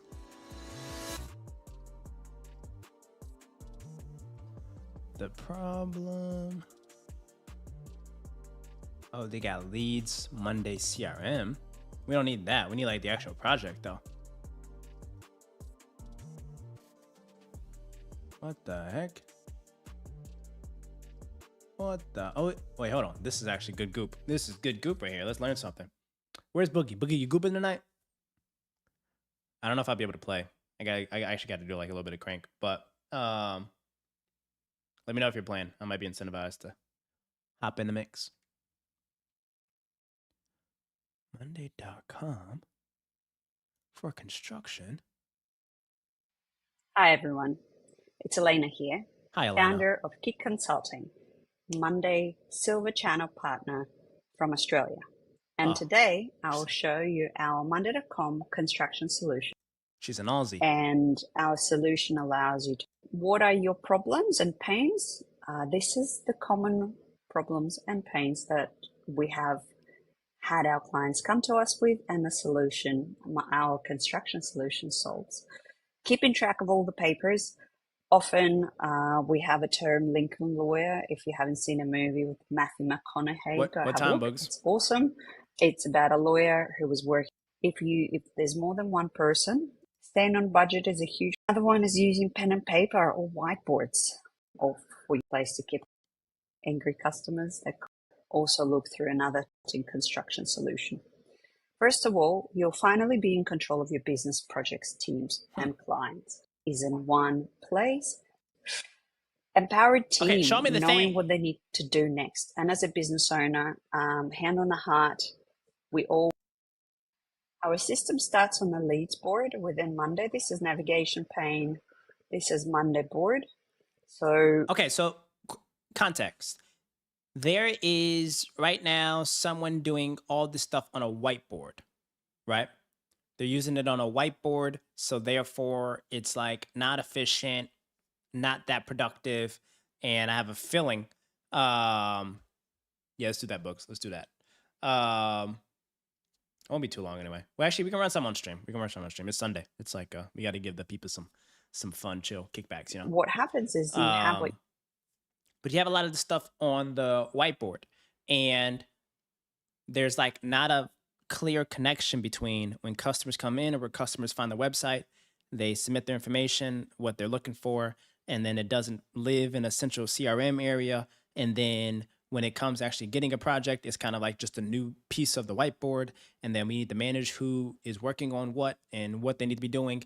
All that stuff can literally run on one platform like this.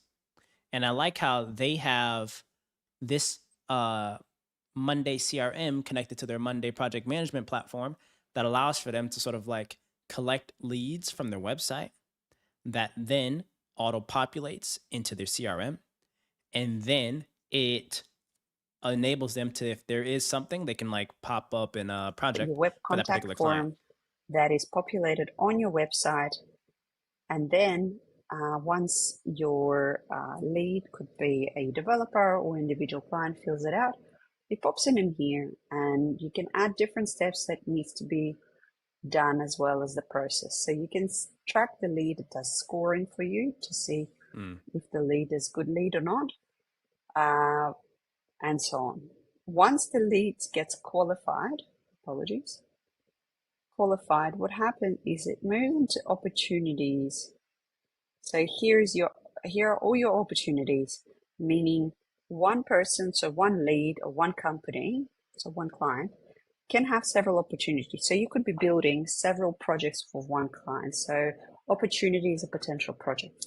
Here you see the different opportunities. Account, meaning the client. So this could be a company, Multiplex, or John and Jane Smith entity, and their contacts. The only issue though is like things like this, for people that have never seen this before, this is a lot of stuff to process. Like you have to train them a very long time, and there's like a learning curve for them to get comfortable using this. So it gets kind of messy sometimes. You Like can I'm just looking at this right now. This see is a the lot. different steps that you need to complete. That pops up automatically, and it will assign to the right people, as well as a lot of other information that then can be captured. When you open it up, it brings up your opportunity card, where you can get 360 view of each individual opportunity. company info, this is the beauty of it. All the inboxes are synchronized. So I can see all the inboxes that were sent. And this is crazy work. Like this is where the AI and like the automations come in. It's mostly automations, not really like AI. They have some AI stuff, but like it's mostly automations. Like when a lead comes in and you like trigger and you like update a certain piece of the work product, it can then start to send auto emails that are personalized to the key customer, saying like, "Hey, your project is done. See attached for the invoice."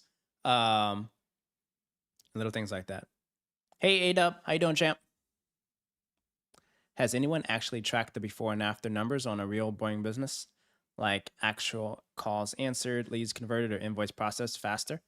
I will. As soon as we figure this out, as soon as we give this a shot, that's the first thing I'm doing. Is I'm studying the business for the first 100 days and then seeing like after we implement this, I'll call this the Shredlord upgrade. After we implement the Shredlord upgrade, I wonder what the results are going to be. All the emails that were sent between my team and the lead. So where the magic happens is once it's been converted, it then jumps into this project overview where you have a high-level project board, very simple, with different hours tracking the phases implementation, overview of the tasks, their timelines, hours worked, budgets. So you can track a lot of things in here. And you can then add you have a files to it. detailed task Wow, board that's good. where you can see everyone's workload. So let me just scroll backwards. You can see the workload of all the staff, how much they've got on. You can see tasks per project where it shows you estimated hours. There's time tracking, whether it's done on time or not. There are some of the tasks based on each individual person. So this is Loki's tasks. You can manage your subcontractors through here as well, as you can see. So you can allocate which subcontractor goes to which job. This is huge. This is important. Wait, Rich Topic, I don't know if you're in here though, but like have you ever used the software to be assigned a different project, or they typically just like email or call or text and say like, "Hey, here's a location, here's a project." I like this because one of the issues of a business is like measuring like the COGS. Like for some reasons, a lot of these businesses don't know how to measure their own COGS, or cost of goods sold, because you need to have your revenue less your cost of goods sold gives you your gross margin profile, gross profit. And we want to have like, what is the gross profit per project, so that after we study the gross profit per project over the first year of ownership, we then pinpoint which projects have the lowest gross margin but are using all of our hours. And that's the kind of project and the client that we need to get rid of. That is non-regrettable churn. All right. I'm dropping hardcore like PE, like elite ball here, guys. That is like non-regrettable customer churn, is when after we do and collect the data to see which type of projects are a lot of effort with virtually no return, we need to get rid of those projects. And we need to find the ones that are, which are high leverage projects. You know what I'm saying? Which are the ones where like it's quicker to do, the customer type has bigger budgets, and they're willing to spend a lot more on these kind of things, and they kind of have a more sticky recurring nature. So like back to Irreplaceable's question, it's like part of my job is also to interpret that data. Like when I interpret that data, it's like, where do I strategically want to set the vision of like where we need to allocate based on what the results are? I can't tell them to move in a direction if I don't know what the understanding is. Like I want to understand literally for every single project, how much revenue comes in and what is the cost in terms of a subcontractor and our in-office team and the actual equipment and stuff to actually do that job. And that revenue less that cost gives us the gross profit per project on that. And if we do that across every single project, I will then be able to see what is a solid play. You know? Now the question is, I wonder if Monday CRM is the same. Wait, Monday CRM versus work management. Like what's the difference? Okay, difference between sales CRM and work management. I'm looking for fundamental differences in the aforementioned products. I'm new to Monday, and after speaking with Monday chat, the two products appear to see similar, if not the same, in the presentation. Sales CRM tools are specifically designed to manage and optimize the sales process. They focus on tracking leads, managing contacts, and nurturing customer relationships through sales pipelines and workflows. Sales CRMs typically include features such as lead scoring, email tracking, sales forecasting, and performance analytics to help sales teams effectively manage their pipeline and close deals. Good goop.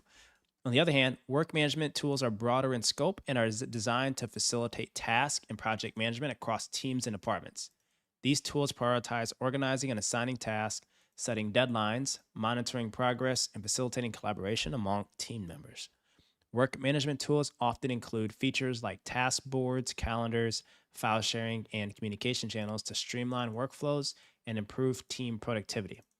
Unlike sales CRM, which are more sales-centric, work cater to a wide range of business functions beyond sales, such as marketing, campaigns, customer service, boom. Check out an ERP.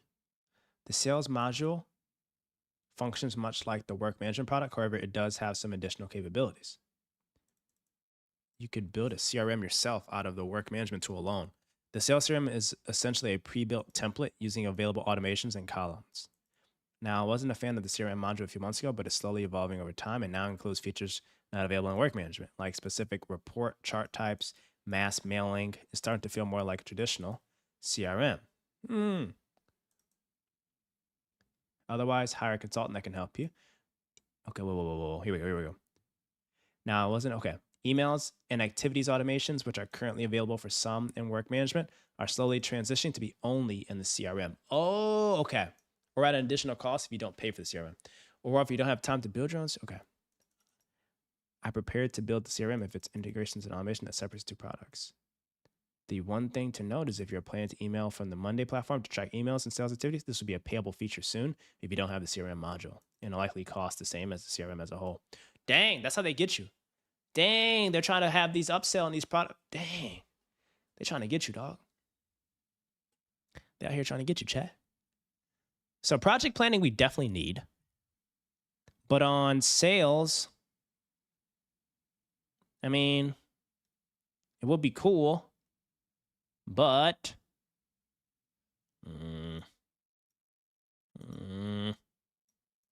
business development. Come on, what kind of goop is this? Product development cycles. We just need people to be locked in on getting the freaking jobs done. You know? What are the unique features? Unique to, okay. Item creation forms, CRM data enrichment, duplicate entry management, widgets for deal stages. We're not doing deals though. Advanced CRM reporting, shared email inbox and templates, email campaigns, quotes and invoices. But you can, okay, hear me out though. You can theoretically do a lot of this stuff. Oh, wait, hold on. This is nice. Hi, blank. It was great talking to you about blank today. Here's a summary of everything we discussed. Ooh, that's good AI. That's good AI. That's really good AI. We're not doing like kickoffs and stuff. Maybe we should. Right path, JYC, total links, Lumion Health. How much is this? Okay. Basic standard file storage, $28 a month per seat. Dang, per person. So that's gonna be that's gonna be like $200 a month. That's all that. Custom automations.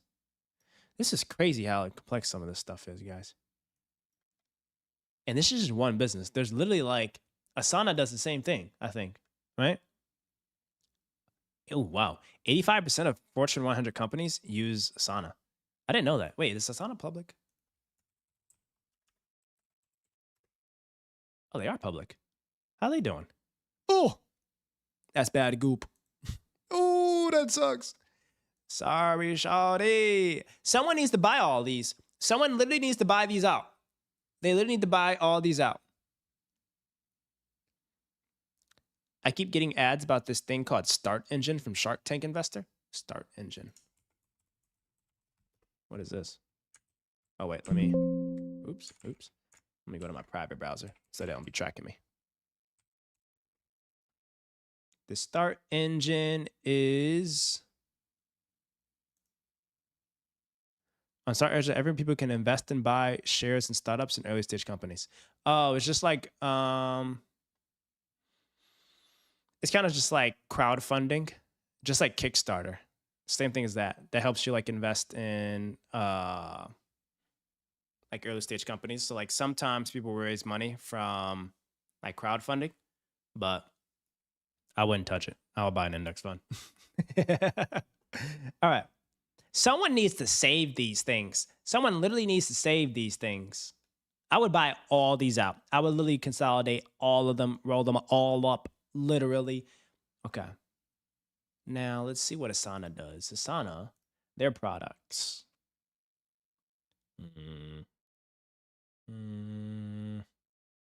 Let's do project management. Let's see. I gotta focus here. In progress, kickoff, spot blockers, custom fields, inbox, time tracking. There's really nothing that's differentiated about these. Asana AI. There literally was a Monday.com AI.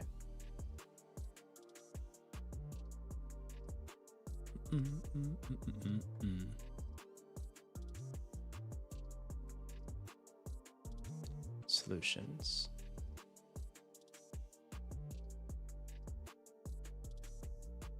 Let's see.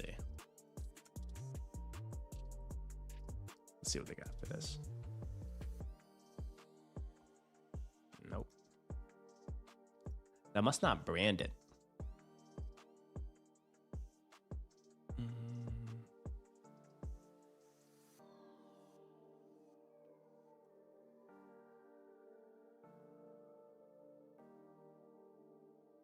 Templates.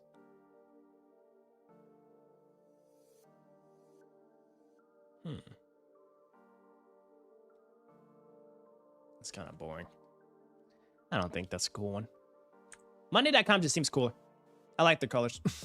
They all seem like they're doing the same crap. They literally all seem like they're doing the same crap. But this one just like seems like it's more feasible. Better setup for users. You know what I'm saying? And that's what really matters. Boom, boom, boom, boom, boom. It also could be like, it looks nicer, right? It looks nicer.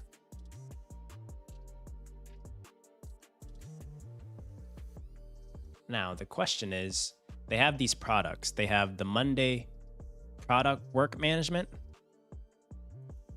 and then they have their CRM. Like here's the work management one. Or wait, what the heck? What's like the main product? Give me like the main dang product.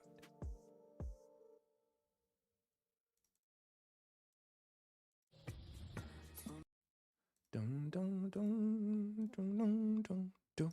Oh, Dolce & Gabbana. Oh, we can't afford that. What they talking about? We can't afford no Dolce & Gabbana. Hold on. All right. The intelligent work platform for business agility. Let's see how agile we are. Built for scale. Monday vibe. Hold on. Built for businesses, made for people. But how do I know like what I'm buying here? Like am I...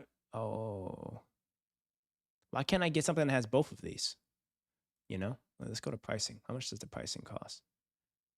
Oh, you have to buy each of these individually. So the work management one is $19 per seat. And this gives us private boards, chart views, time tracking, formulas, automations, integrations.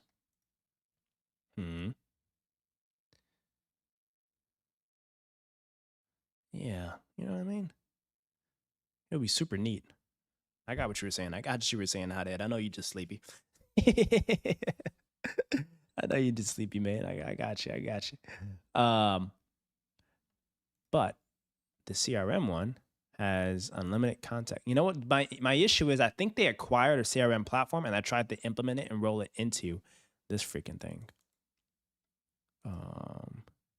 Dashboards, 15 workspaces, 25,000 custom automations. Ooh. Active contacts and deals. maximum number of seats, templates for lead, contact management, customizable pipelines, unlimited boards, up to 3 docs, over 20 column types, 20 plus templates, iOS apps, unlimited free viewers, lead management. Like, it'd be really cool to go on a form. Like, where's that form thing? Like, they have that form thing that, oh, you can do invoices. Oh, nice. That's good goop right there. Hold on, let's do monday.com invoice. Invoices, QuickBooks integration. Let's see how they're doing this.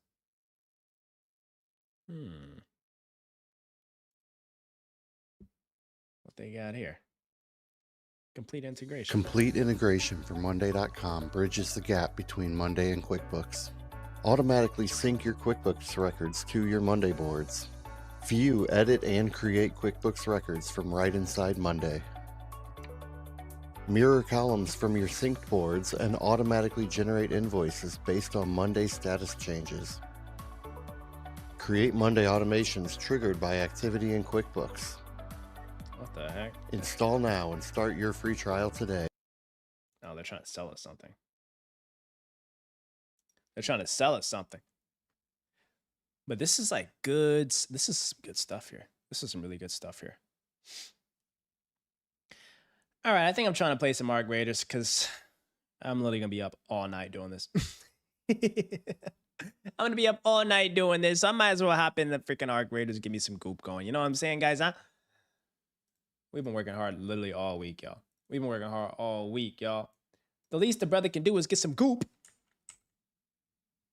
I think I'm going with Monday.com because I think that's the best setup. I honestly think that's the best setup, bro. I honestly think that's the best setup. You know what I'm saying? If I had to put my money on a chip, I think they're all going to go out of business soon.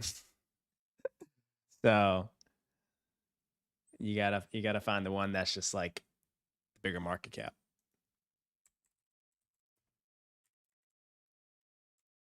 Monday.com stock. Yeah, they're around a $4 billion one. Okay, let me change the bit rate on this. Oh, wait, actually, I'm going to do a quick little segment, show you guys the, sorry, Arc Raiders, I got to close you. We're going to play that later, off stream, actually, now that I think about it.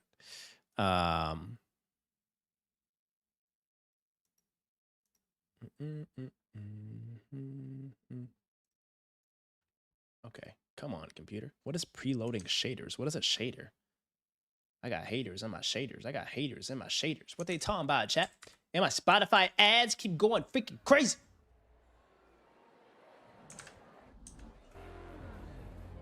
Here's my shaders. Esperanza. I'm a rookie. I suck, bro. All right, I'm exit this. I'll be back to this later. All right, the other part that we got to do for this business, I just thought about this, guys, is website design. That's the other key thing I got to do is website refresh. So what we're trying to do in this website refresh is here's inspiration of like really cool websites that I like. I don't know if I showed you guys this, but like here's a really good website here. Like when people pull up to the website, they gotta like it. They gotta like it because it's gonna attract customers and hires. This website here, this is freaking nuts, bro. This was nuts, bro. That went so hard. Y'all weren't paying attention. Watch this one more time. Watch it one more time.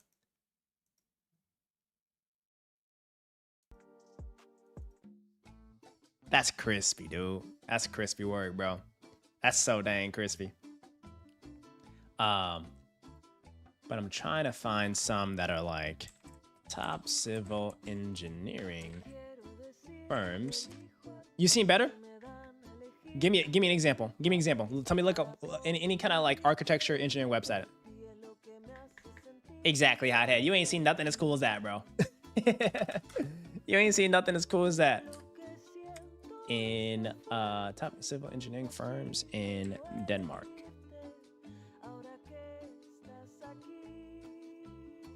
I picked Denmark because they literally have like the greatest like eye for design. Like they're so elite, bro.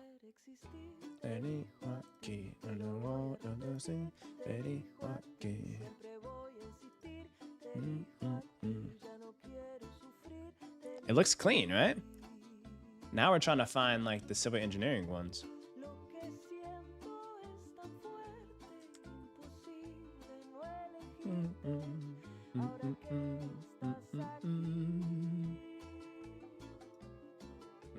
All right, top ones in the world. Let's see. Jacobs. Nah, these are giving me American ones. Those are all stupid. I need I'm literally trying to find the Danish ones.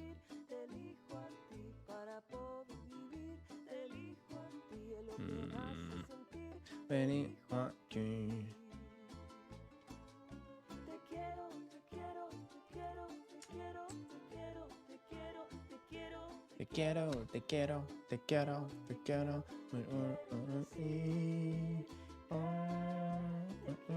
Oh, here we go. This one here. Click this one. Yeah, then we're gonna check all these out. And watch, as we like look at all these websites, you guys are gonna see some really good ones. And then we can vote to see which one has like the nice ones.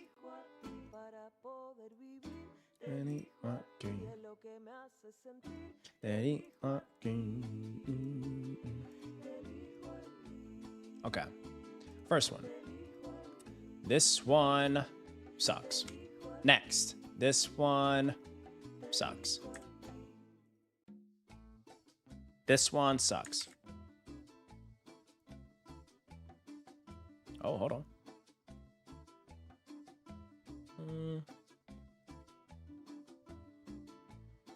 Yeah, it sucks.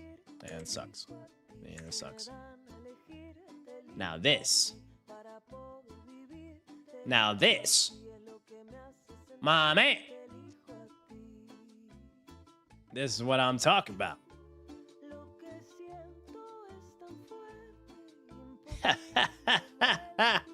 Hey. Now this is what I'm talking about. My man. Uh-huh. Add this to the inspo. Hold on. Oops. We're gonna add this.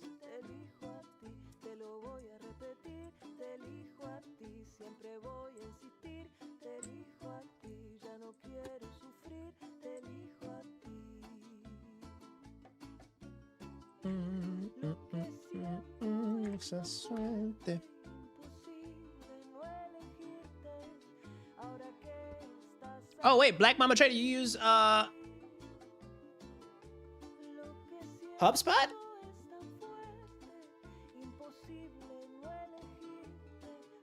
Salesforce is so expensive though. All right, I think.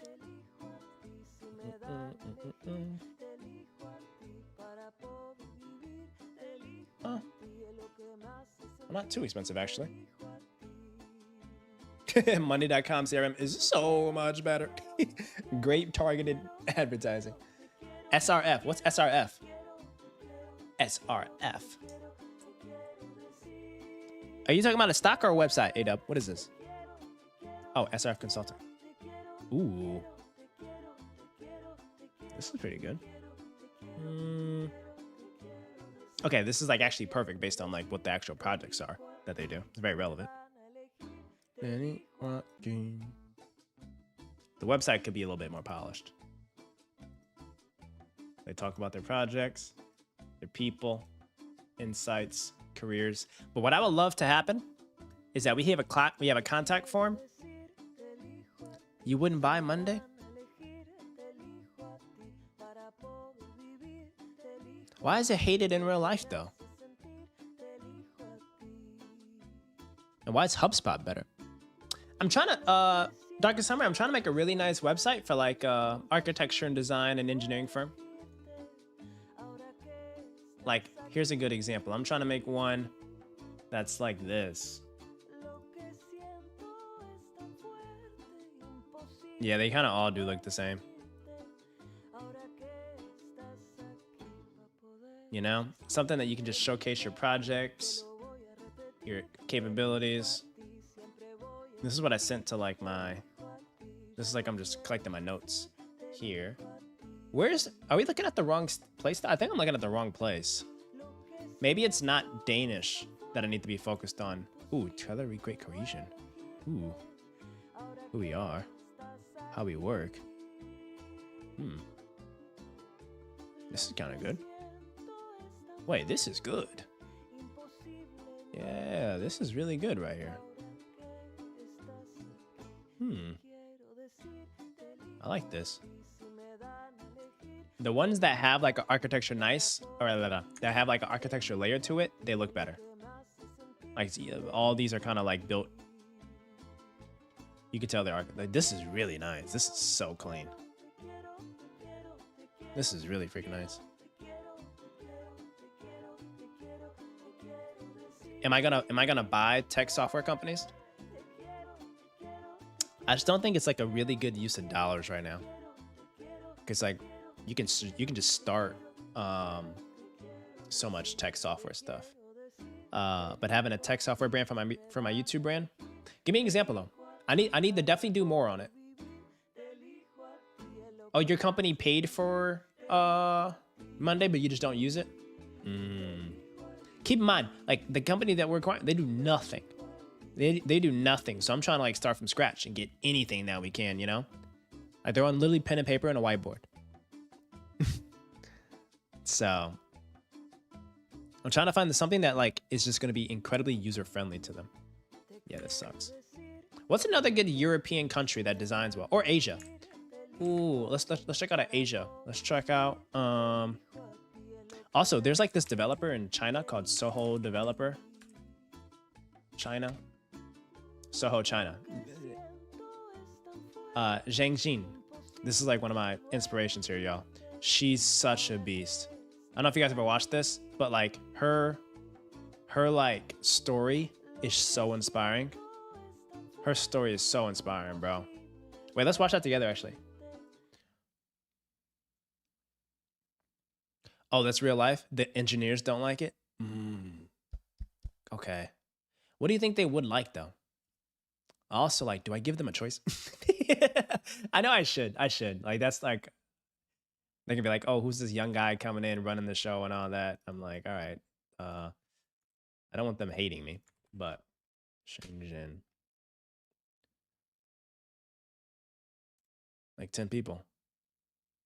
You know? It's like 10 people working pen and paper. Brave ones. The Dreamer's Way. Okay, there's I'm trying to find a quick one to watch on this. Cuz this is like really inspiring for you guys to watch.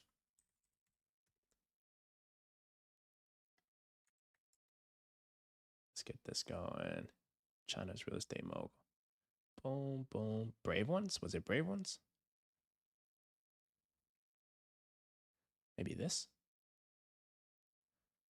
No. Boom, boom, boom.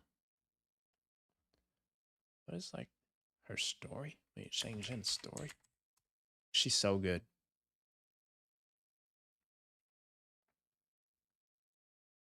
I ain't trying to watch no 12-minute one. Wait, what Cliff Notes, huh? Where Cliff Notes at, huh? She's such a beast. Maybe this? I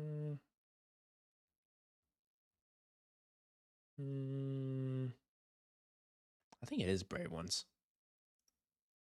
I'm gonna watch a little bit of this. I guys. always see myself as fearless. Yeah, it was this. One of the great joy of being a developer is to really Irreplaceable. Yeah, they definitely see are. the whole spectrum of how a building is being Shocking this built. thing up. Even today, after 20 years doing it, I still get so excited just to go to the construction site and see the workers working and see the rawness of a building, being built. I tend to try not to do the things that people have done before. I'm the one who's safeguarding the standard, and I really should be the one who go for the best and should never be satisfied. Bro, like she's developing and designing these insane structures in China. Like insane. And this was 8 years ago, y'all. This is crazy. Anything that's not the best.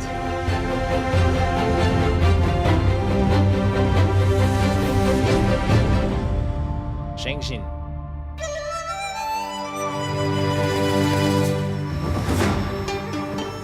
It's been 20 years, building buildings and doing real estate developments, right? And at times, Thank you, Adub.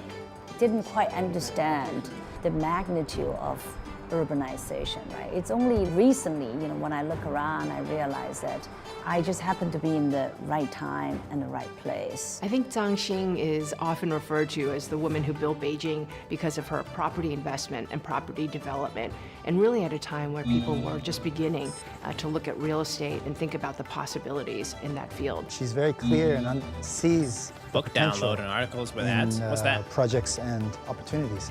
And I think she's always taking that step. Wait, this is good. Because Cool. of that, Adub. I think she's really transformed the skyline of Beijing and Shanghai. For someone who's been given an opportunity to build as much as 55 million square feet, you have to be right standing in the moment in history when urbanization is happening and happening in such an intense moment. And there aren't so many cities in the world around us now have that opportunities. Most of them happen to be in China in the last 20 years. Hey, y'all investing in China or what? What y'all think about China? You think China's a good spot to invest in, huh? What y'all think? And of all the Chinese cities, Beijing and Shanghai happen to be the most urbanized. I was born during the Cultural Revolution. Those are the days when China was closed from the outside world. And we had no knowledge of other countries or what was it like outside of China. In simple terms, China went mad. Politically, the country was in chaos.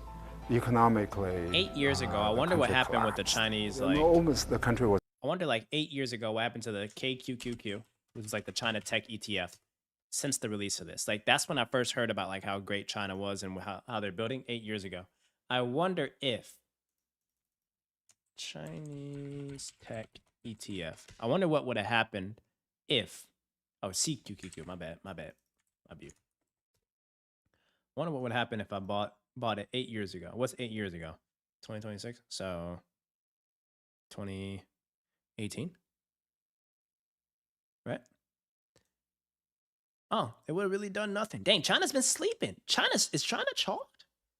Wait, is China chalked? Guys.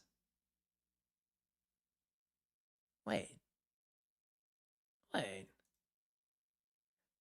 Compare this to, this is the Chinese Tech ETF over a 5-year horizon, down 50%. Compare that to the US Tech QQQ. Ooh-wee. Hey, I love being American and I love American businesses, y'all. I'm gonna say this. Bet on America. Bet on America, y'all. Bet on America, chat. That's crazy. Dang. Hey, that's crazy work. I thought it's popping. What about a different country ETF? What we looked at Korea's, right? South Korea. What's that Korean Tech ETF? EWY. Let's see what EWY did. Wait, let's go to QQQ. And then let's add EWY to that. Because Korea's been crushing it. EWY. Hey, ooh, whoa. Okay. All right. Hold on. Let's go to 5 years. Okay. So EWY has been slowly not really doing anything. And then it's ooh, this is a solid inflection point. This is a solid inflection point. All right. What's that, Greek? G-R-E-K. G-R-E-K. In Greece. And let's compare that to Peru. EPU. The EPU one, A-Dub? Should we do EPU? Let me know, Top Dog Shredlord. I'll do EPU.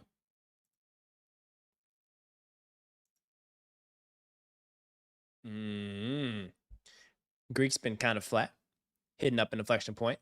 But Peru, oh snap! Wait, what's happening in Peru? Where's our Peruvians? Where we got Peruvian data? Wait, what's happening with Peru? We gotta figure out what's happening with Peru. Wait, what's happening with Peru? Hold on. Wait, this is awesome. What's happening with the Peruvian economy this year? Oh, mining? Oh, snap. Oh, snap. We got to get us some Peruvian miners. Mining companies. We got to get some Peruvian mining companies. Wow. So stupid. Mining companies. But look at the charts of GREK.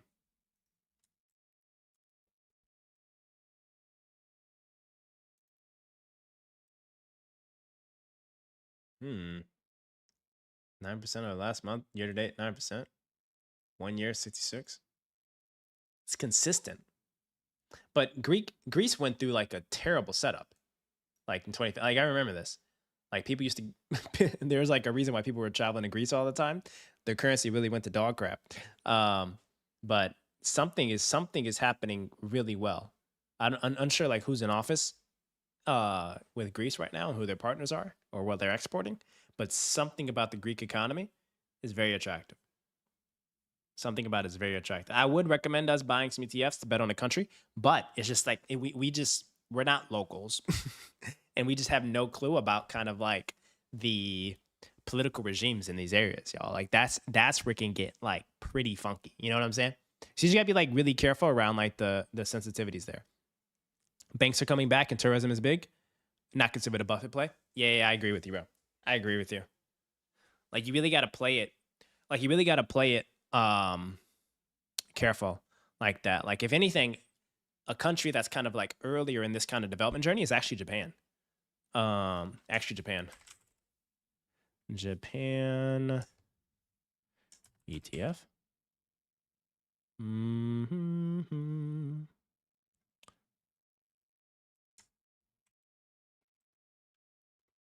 Japan Tech ETF.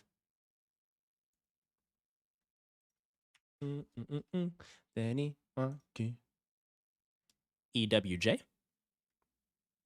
Like if you look at EWJ, this low key is smooth. Like it should be a pretty good setup, right? 16% year to date, crush it. Over the last year, 33%, crushing it. Last 5 years, this is where the Japanese economy kind of been tanking.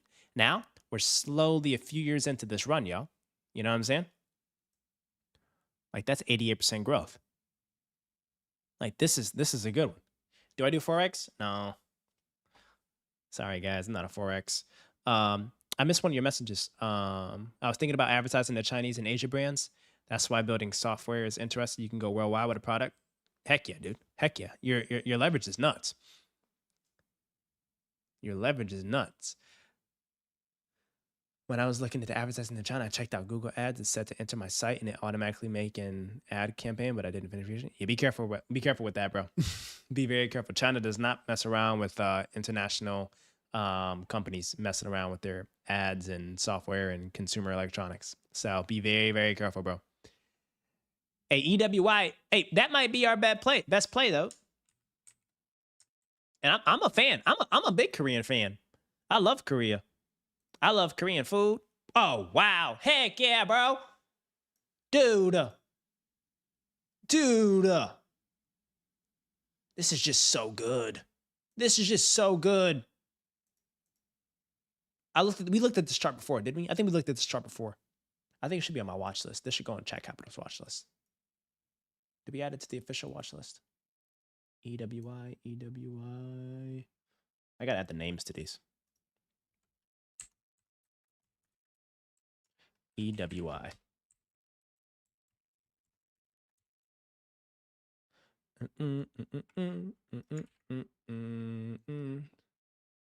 Write out the names.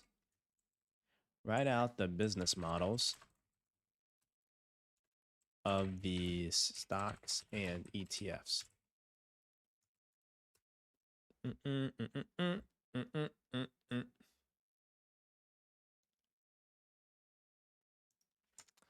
Put in, make them less than 1, 2, 3, 4, 5, 7 words.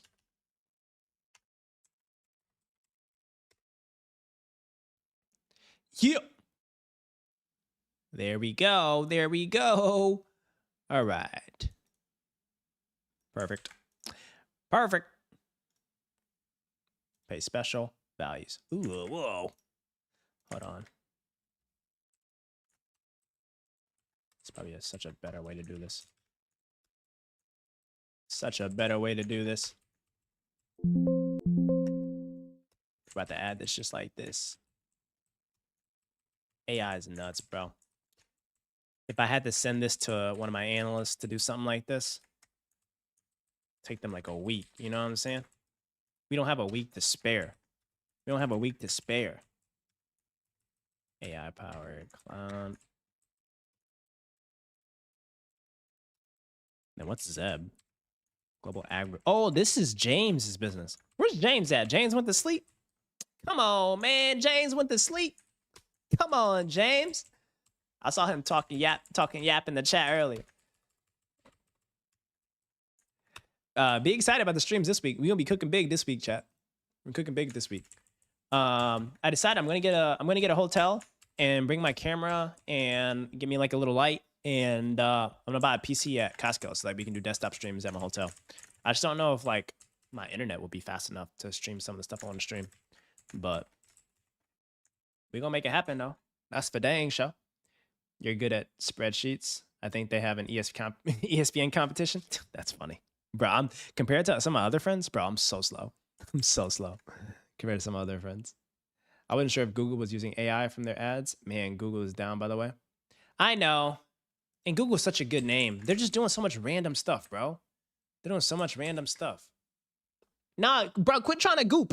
You're trying to take my parts. You're not getting my 5080. Forget about it, bro. No. It's just going to be a temporary setup one. I was going to get a temporary setup. Stop trying to steal my stuff. Freaking fiend. Okay, back to these Danish websites. We need really good Danish websites, guys. Okay, so this one, we're going this. Danish engineering websites. Maybe if we did... Oh, the reason why I was looking at the Soho China, because I want to show you her website.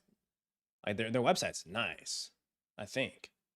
Last time I was there. Okay, maybe not. Maybe it's a whole different thing. How about we go to this one?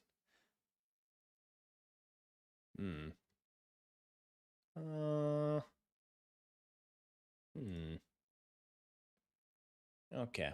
Let's not get on here before we get hacked. Let's get off Chinese websites. But I think a better thing for us to look up is top European engineering firms.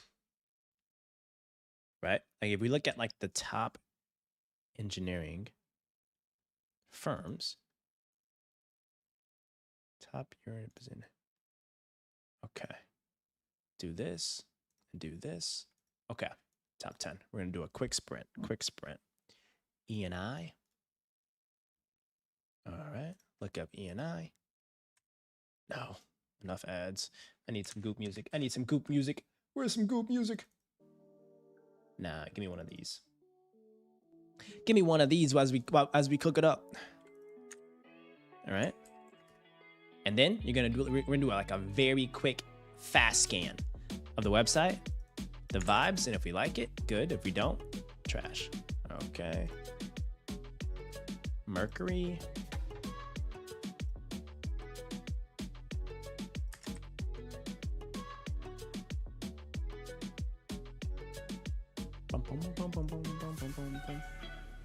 Because I'm trying to get a benchmark around what do the best-in-class companies put on their website. And keep it, the business we're buying, they don't even have a website. They don't even have a website.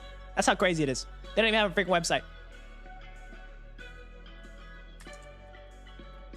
And we're literally starting this from scratch. I'm buying a startup that does 40% margins. It's pretty crazy work. People always be asking me, oh, do you like playing video games? Yeah, the video game of freaking business. Video game of business. All right. Website? Okay. This website kind of sucks. That sucks. Ooh. Ooh. This is good. Uh-huh. I like how they do the outcomes.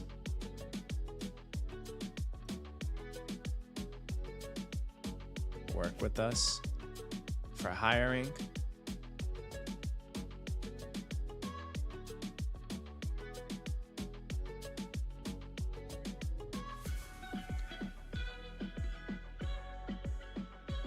This is really good. All right, they crushed it. They crushed it. This is a good one. We gotta add this one.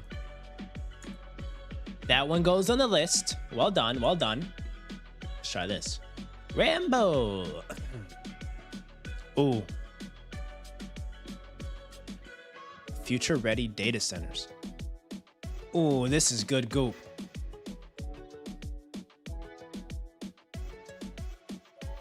Resilient energy grids.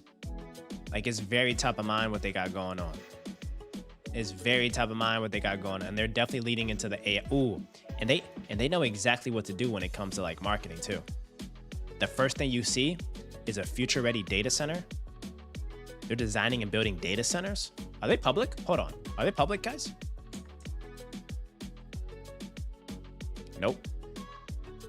It is a foundation-owned company with 97% of the shares owned by the Rand Bull Foundation, which is owned by the Rand Bull Trust, which is owned by the Rand Bull family. It's a good play, though. It's a good play, though. Any thoughts on the back end of your tech stack yet? Bro, I'm still focused on this front end. I'm still trying to figure out the front end, bro. I'm still trying to freaking do the front end, dude. Consultant instructor. What the frick is this? What the heck is this? Oops. Nope. Bad goop.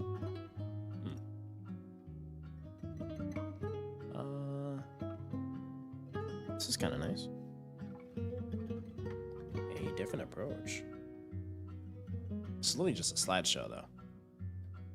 Not really clean and as aesthetic as I thought it would be. This is nice. Yeah, this is actually pretty good. Oh, 100% employee owned. We like to see that.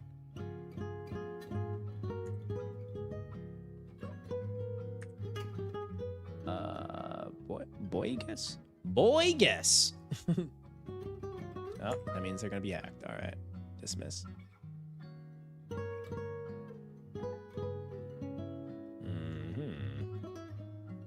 I just love how we just literally lock in on Sundays. We call this separation Sundays. How should I think about my back-end tech stack? For my content or for the business? All right, this website sucks. This website sucks.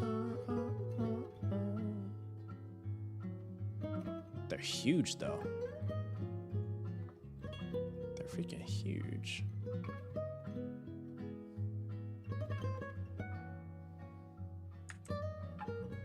All right, that didn't work. Let's try. Oh, wait, yeah. I remember this one was good. Hey, Rob. This is a nice website. We shape a better world.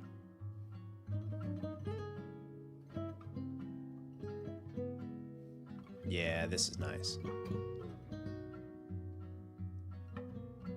Infrastructure, industry, economy. How do we tackle decarbonization?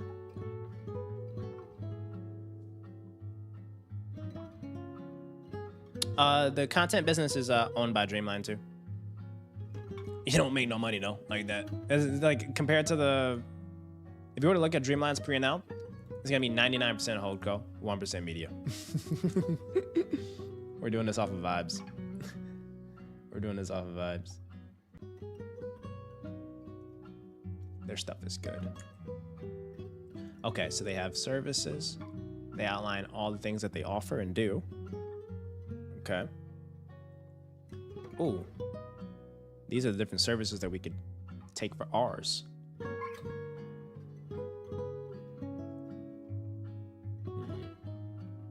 how we help. What are the benefits?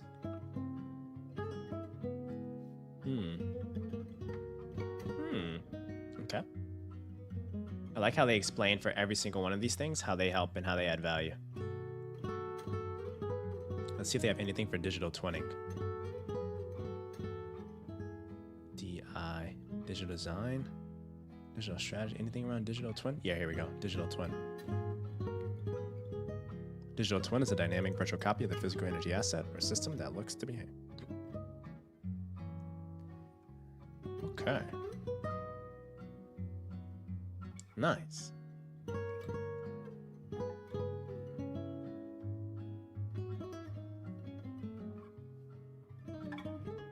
Oh, like if the media business did like some content for the boring businesses?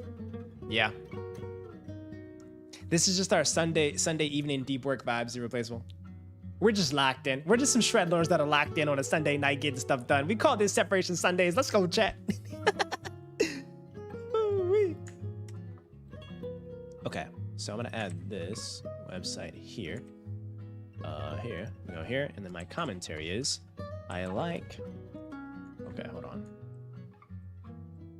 Like how they have the list of services they offer and their value add to each ideal customer journey, problem they're solving, etc.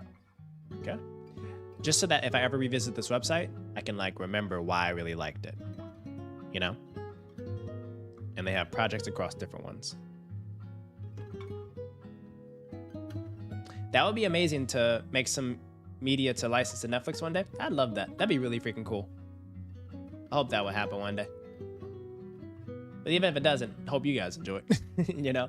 I just like the process of making something and putting it out there. You know what I mean? Biggest question when it comes to backend compute is, do you want to use cloud or do you want to use a local setup? Ooh. I think we're currently, at least the business currently is doing like a local server. We should be doing cloud, right?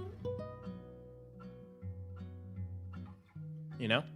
Hey, I really appreciate you, Irreplaceable. I really do. Thank you for rocking with us. You out here burning late night oil with the top dog shred lords. Okay, so insights.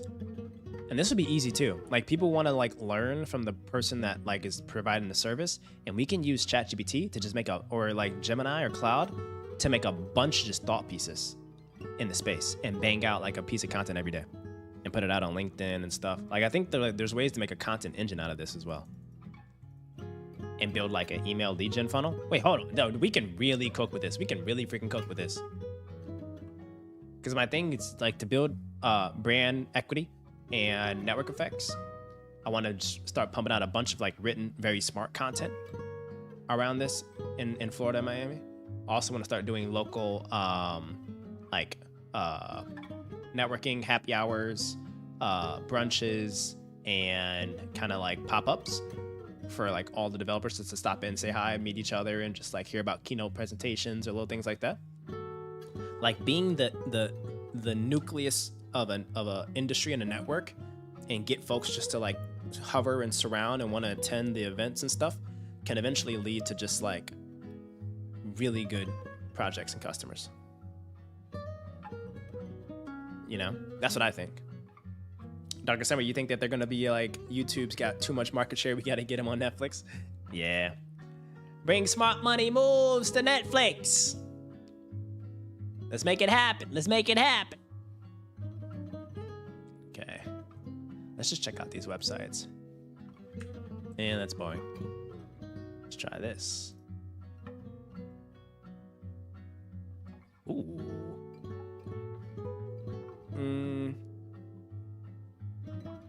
Architecture, design, boom, structural engineering.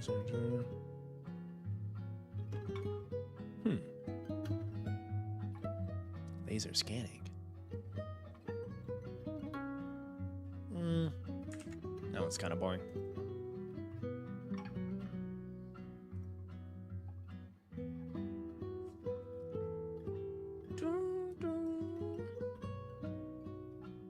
Oh wait, here's another good vibe. Hey, dale, dale, ah. Dale, dale, dale. Bum, bum. Bum, bum, bum. Bum, bum, bum, bum, bum. Everybody's out here. I want to buy a boring business. Y'all don't know that you're gonna have to be studying the freaking websites of competitors and trying to build a website.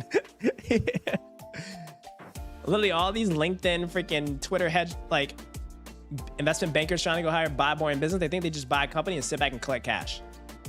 No, you're literally buying like a living freaking thing. You gotta go hard, bro. All right. Ooh. I'm so simple. Like, as long as it's like, it looks cool, I think it's dope.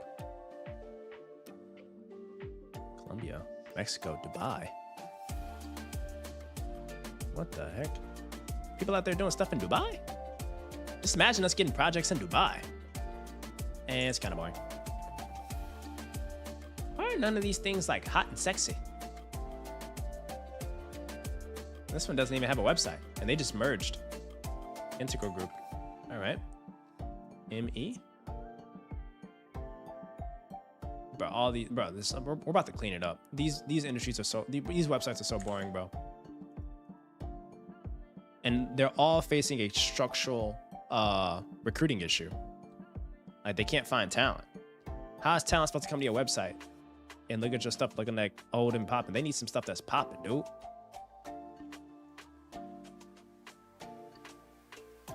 Bum, bum, bum, bum, bum, bum.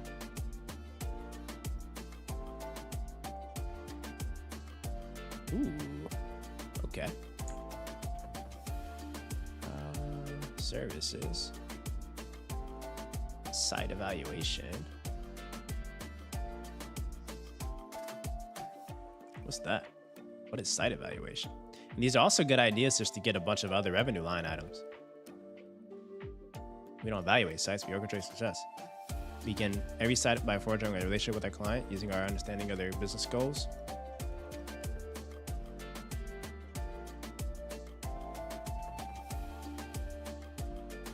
Oh, feasibility studies. Ooh. That's good. Okay.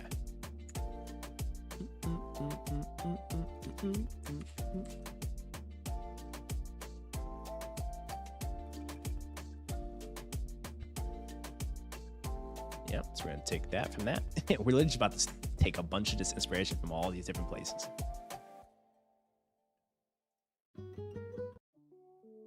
Boom, boom. Garrett has like 15 businesses.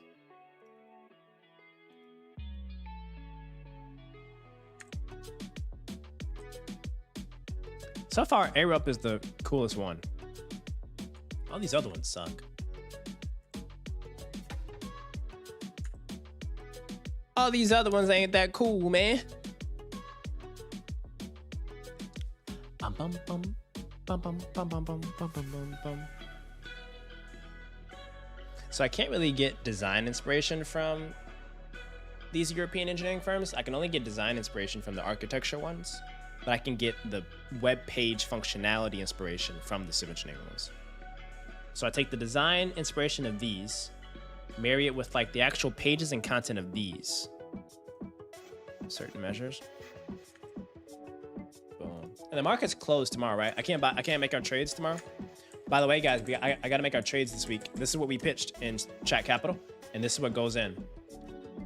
So I have to buy Intel. Wait, no, what? I'm not buying Intel. This is what I'm buying. I'm buying Shield, BWXT, and EQX. EQIX. Ooh.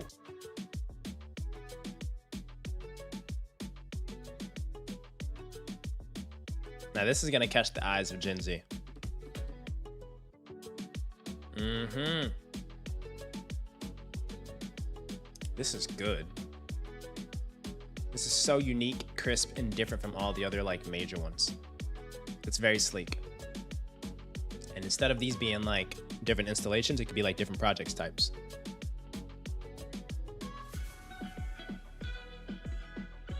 Chat Capital is a holding company. Chat Capital is about to be a multi million educational machine. You know? Just wait, bro. We're about to make some moves. This is beautiful, Garrett. Oh, not Garrett. A-Dub.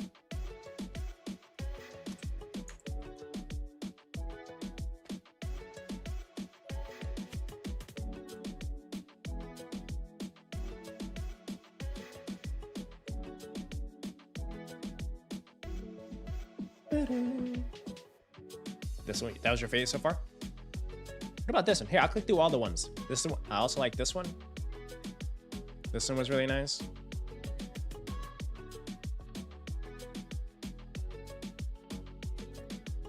It ain't in English, but it was super clean. And there's this one. This one was nice. Like, it's just like aesthetically so crisp. There's the different work that they do about the business, their content pieces that they put out, their contact page. And this is where I would have that. Black Mama Trader told me not to do this, but like if I did go with Monday.com, I would do like a Monday.com CRM form here where they would like type in what service they want, their contact information, and then they would click submit and it will automatically sync and go to the CRM for Monday.com or something. But maybe Salesforce is better for that. Salesforce contact form integration.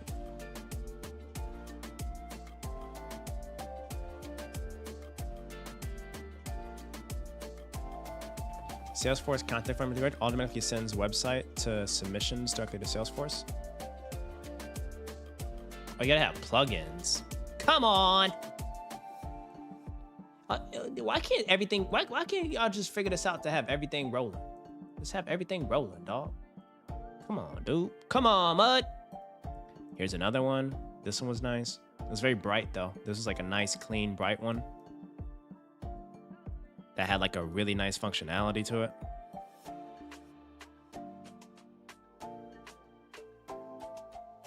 Like this was super cool. And then this one here. Like they're all really nice, right? That's why I was like, if you guys are in anything that's in like design or construction or anything like that, like study the Europeans. Like their stuff is elite. All right, their website's chalked. But this is also good here. They're just like very clean.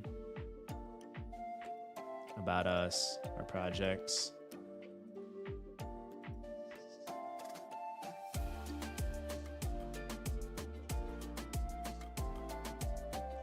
Those others are definitely clean, but the moving video header really grabs your attention. From which one? Oh, from the first one you said, the Gen Z one that I mentioned.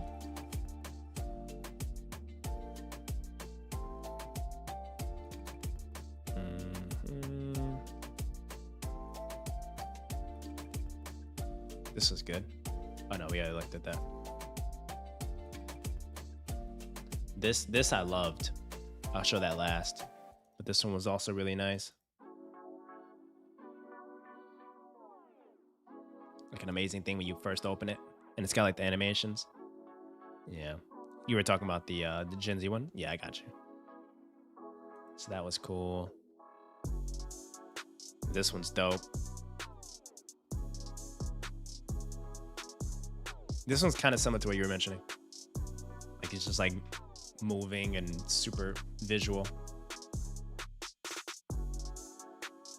This is kind of like a more architecture, polished design approach to it, of what you were discussing. This one's really cool. I went through like 200 websites the other day off stream trying to find good inspiration. This one's also really good. Yeah. It's more simpler. This one's more simpler. What about this?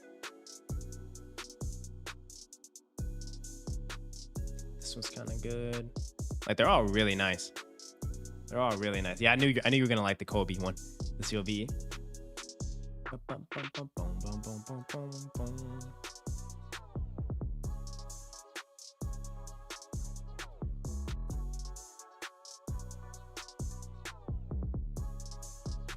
This one was kind of basic. What about this?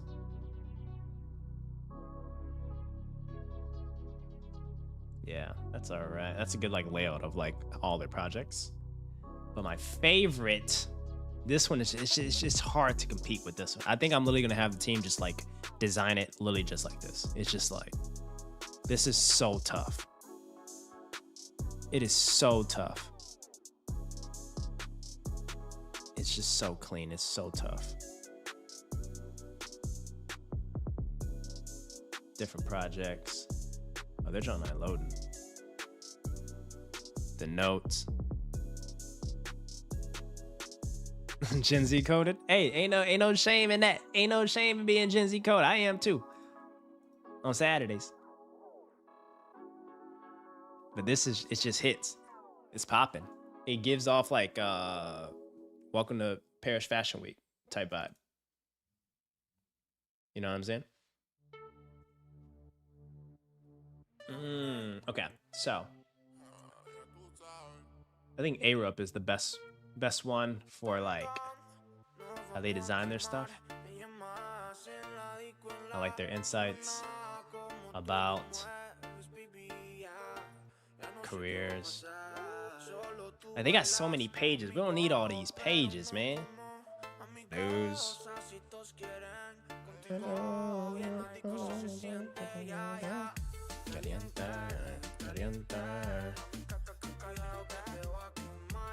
Oh, they got, yeah, forums right here. Careers.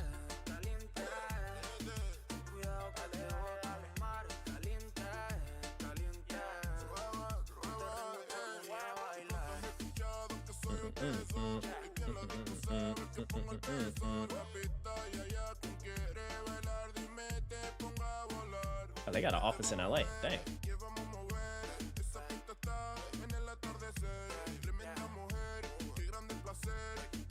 Wayne, what up, twin?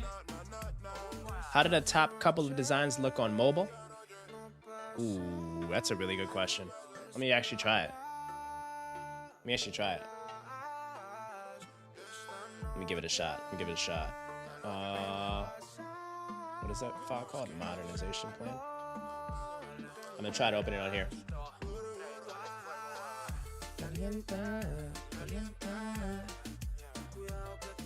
Okay. I'm gonna look up my favorite Adept one. Ooh.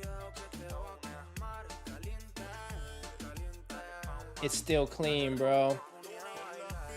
It's still clean. What about the Gen Z one?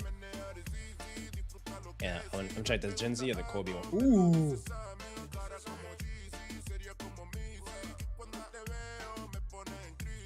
That's nice. It's clean. And it flows well. This flows well. And Irreplaceable, the Gen Z one flows well on the.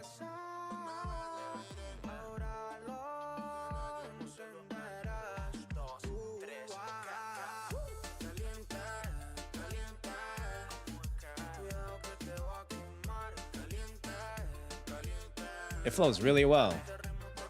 Oh wait, I should make it full screen. Sorry, guys. You're like looking on my tiny little screen. That's you.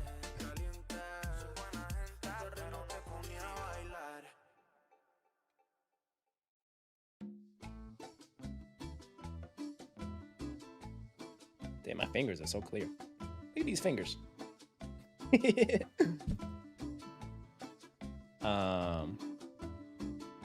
They all look really good.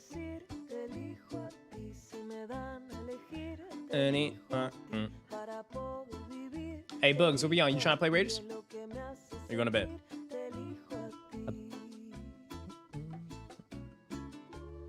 lo que siento es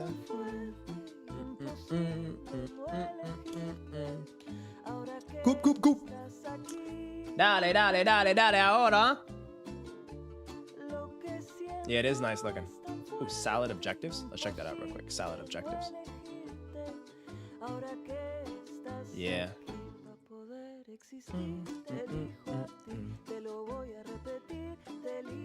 Ooh. Oh, wait, is this German? Wait, I forgot the Germans out there do some good building. Ooh. Ooh. Ooh, this is good goop.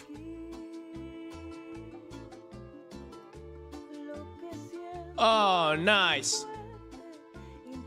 Oh, this one cold. This one cold. The work. Oh, it's so, bro. And shout out to Staten Y'all's Detroit. Shout out Detroit, Michigan. What the heck? Hey, this go crazy. Hey, this go crazy. Oh my goodness. Load it up, twin. Put it in a truck. This one, whoa. This might be the next top dog shred lower one.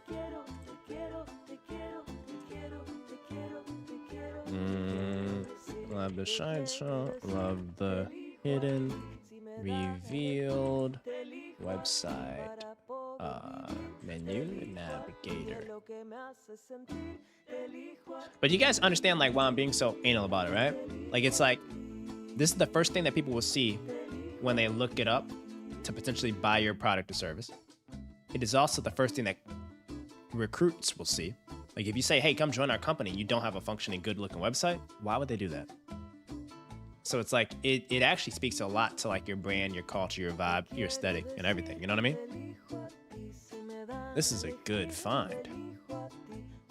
If you find any more, put it in the Discord. Put it in the Discord, y'all. Dang, Black Mama Trader, what should I use, bro?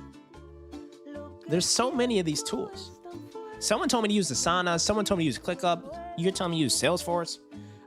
What are we supposed to do, broski? They're writing.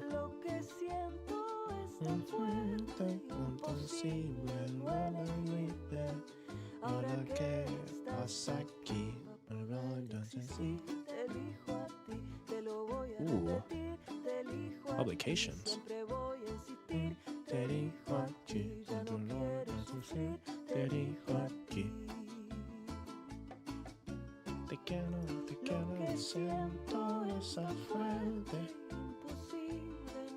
Yeah, some of these design people are just like so good at design.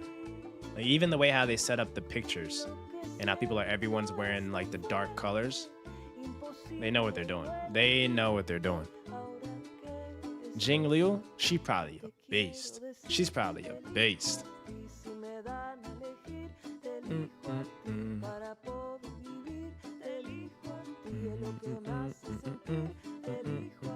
Garrett, is your business for sale?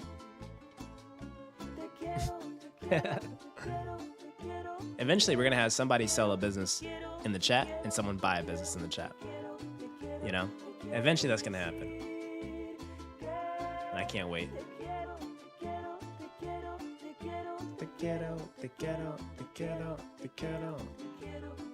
So my favorites are actually this.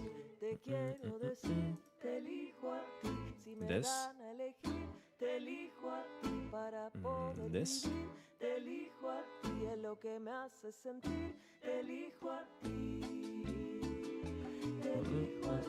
And then the code and the 3XD.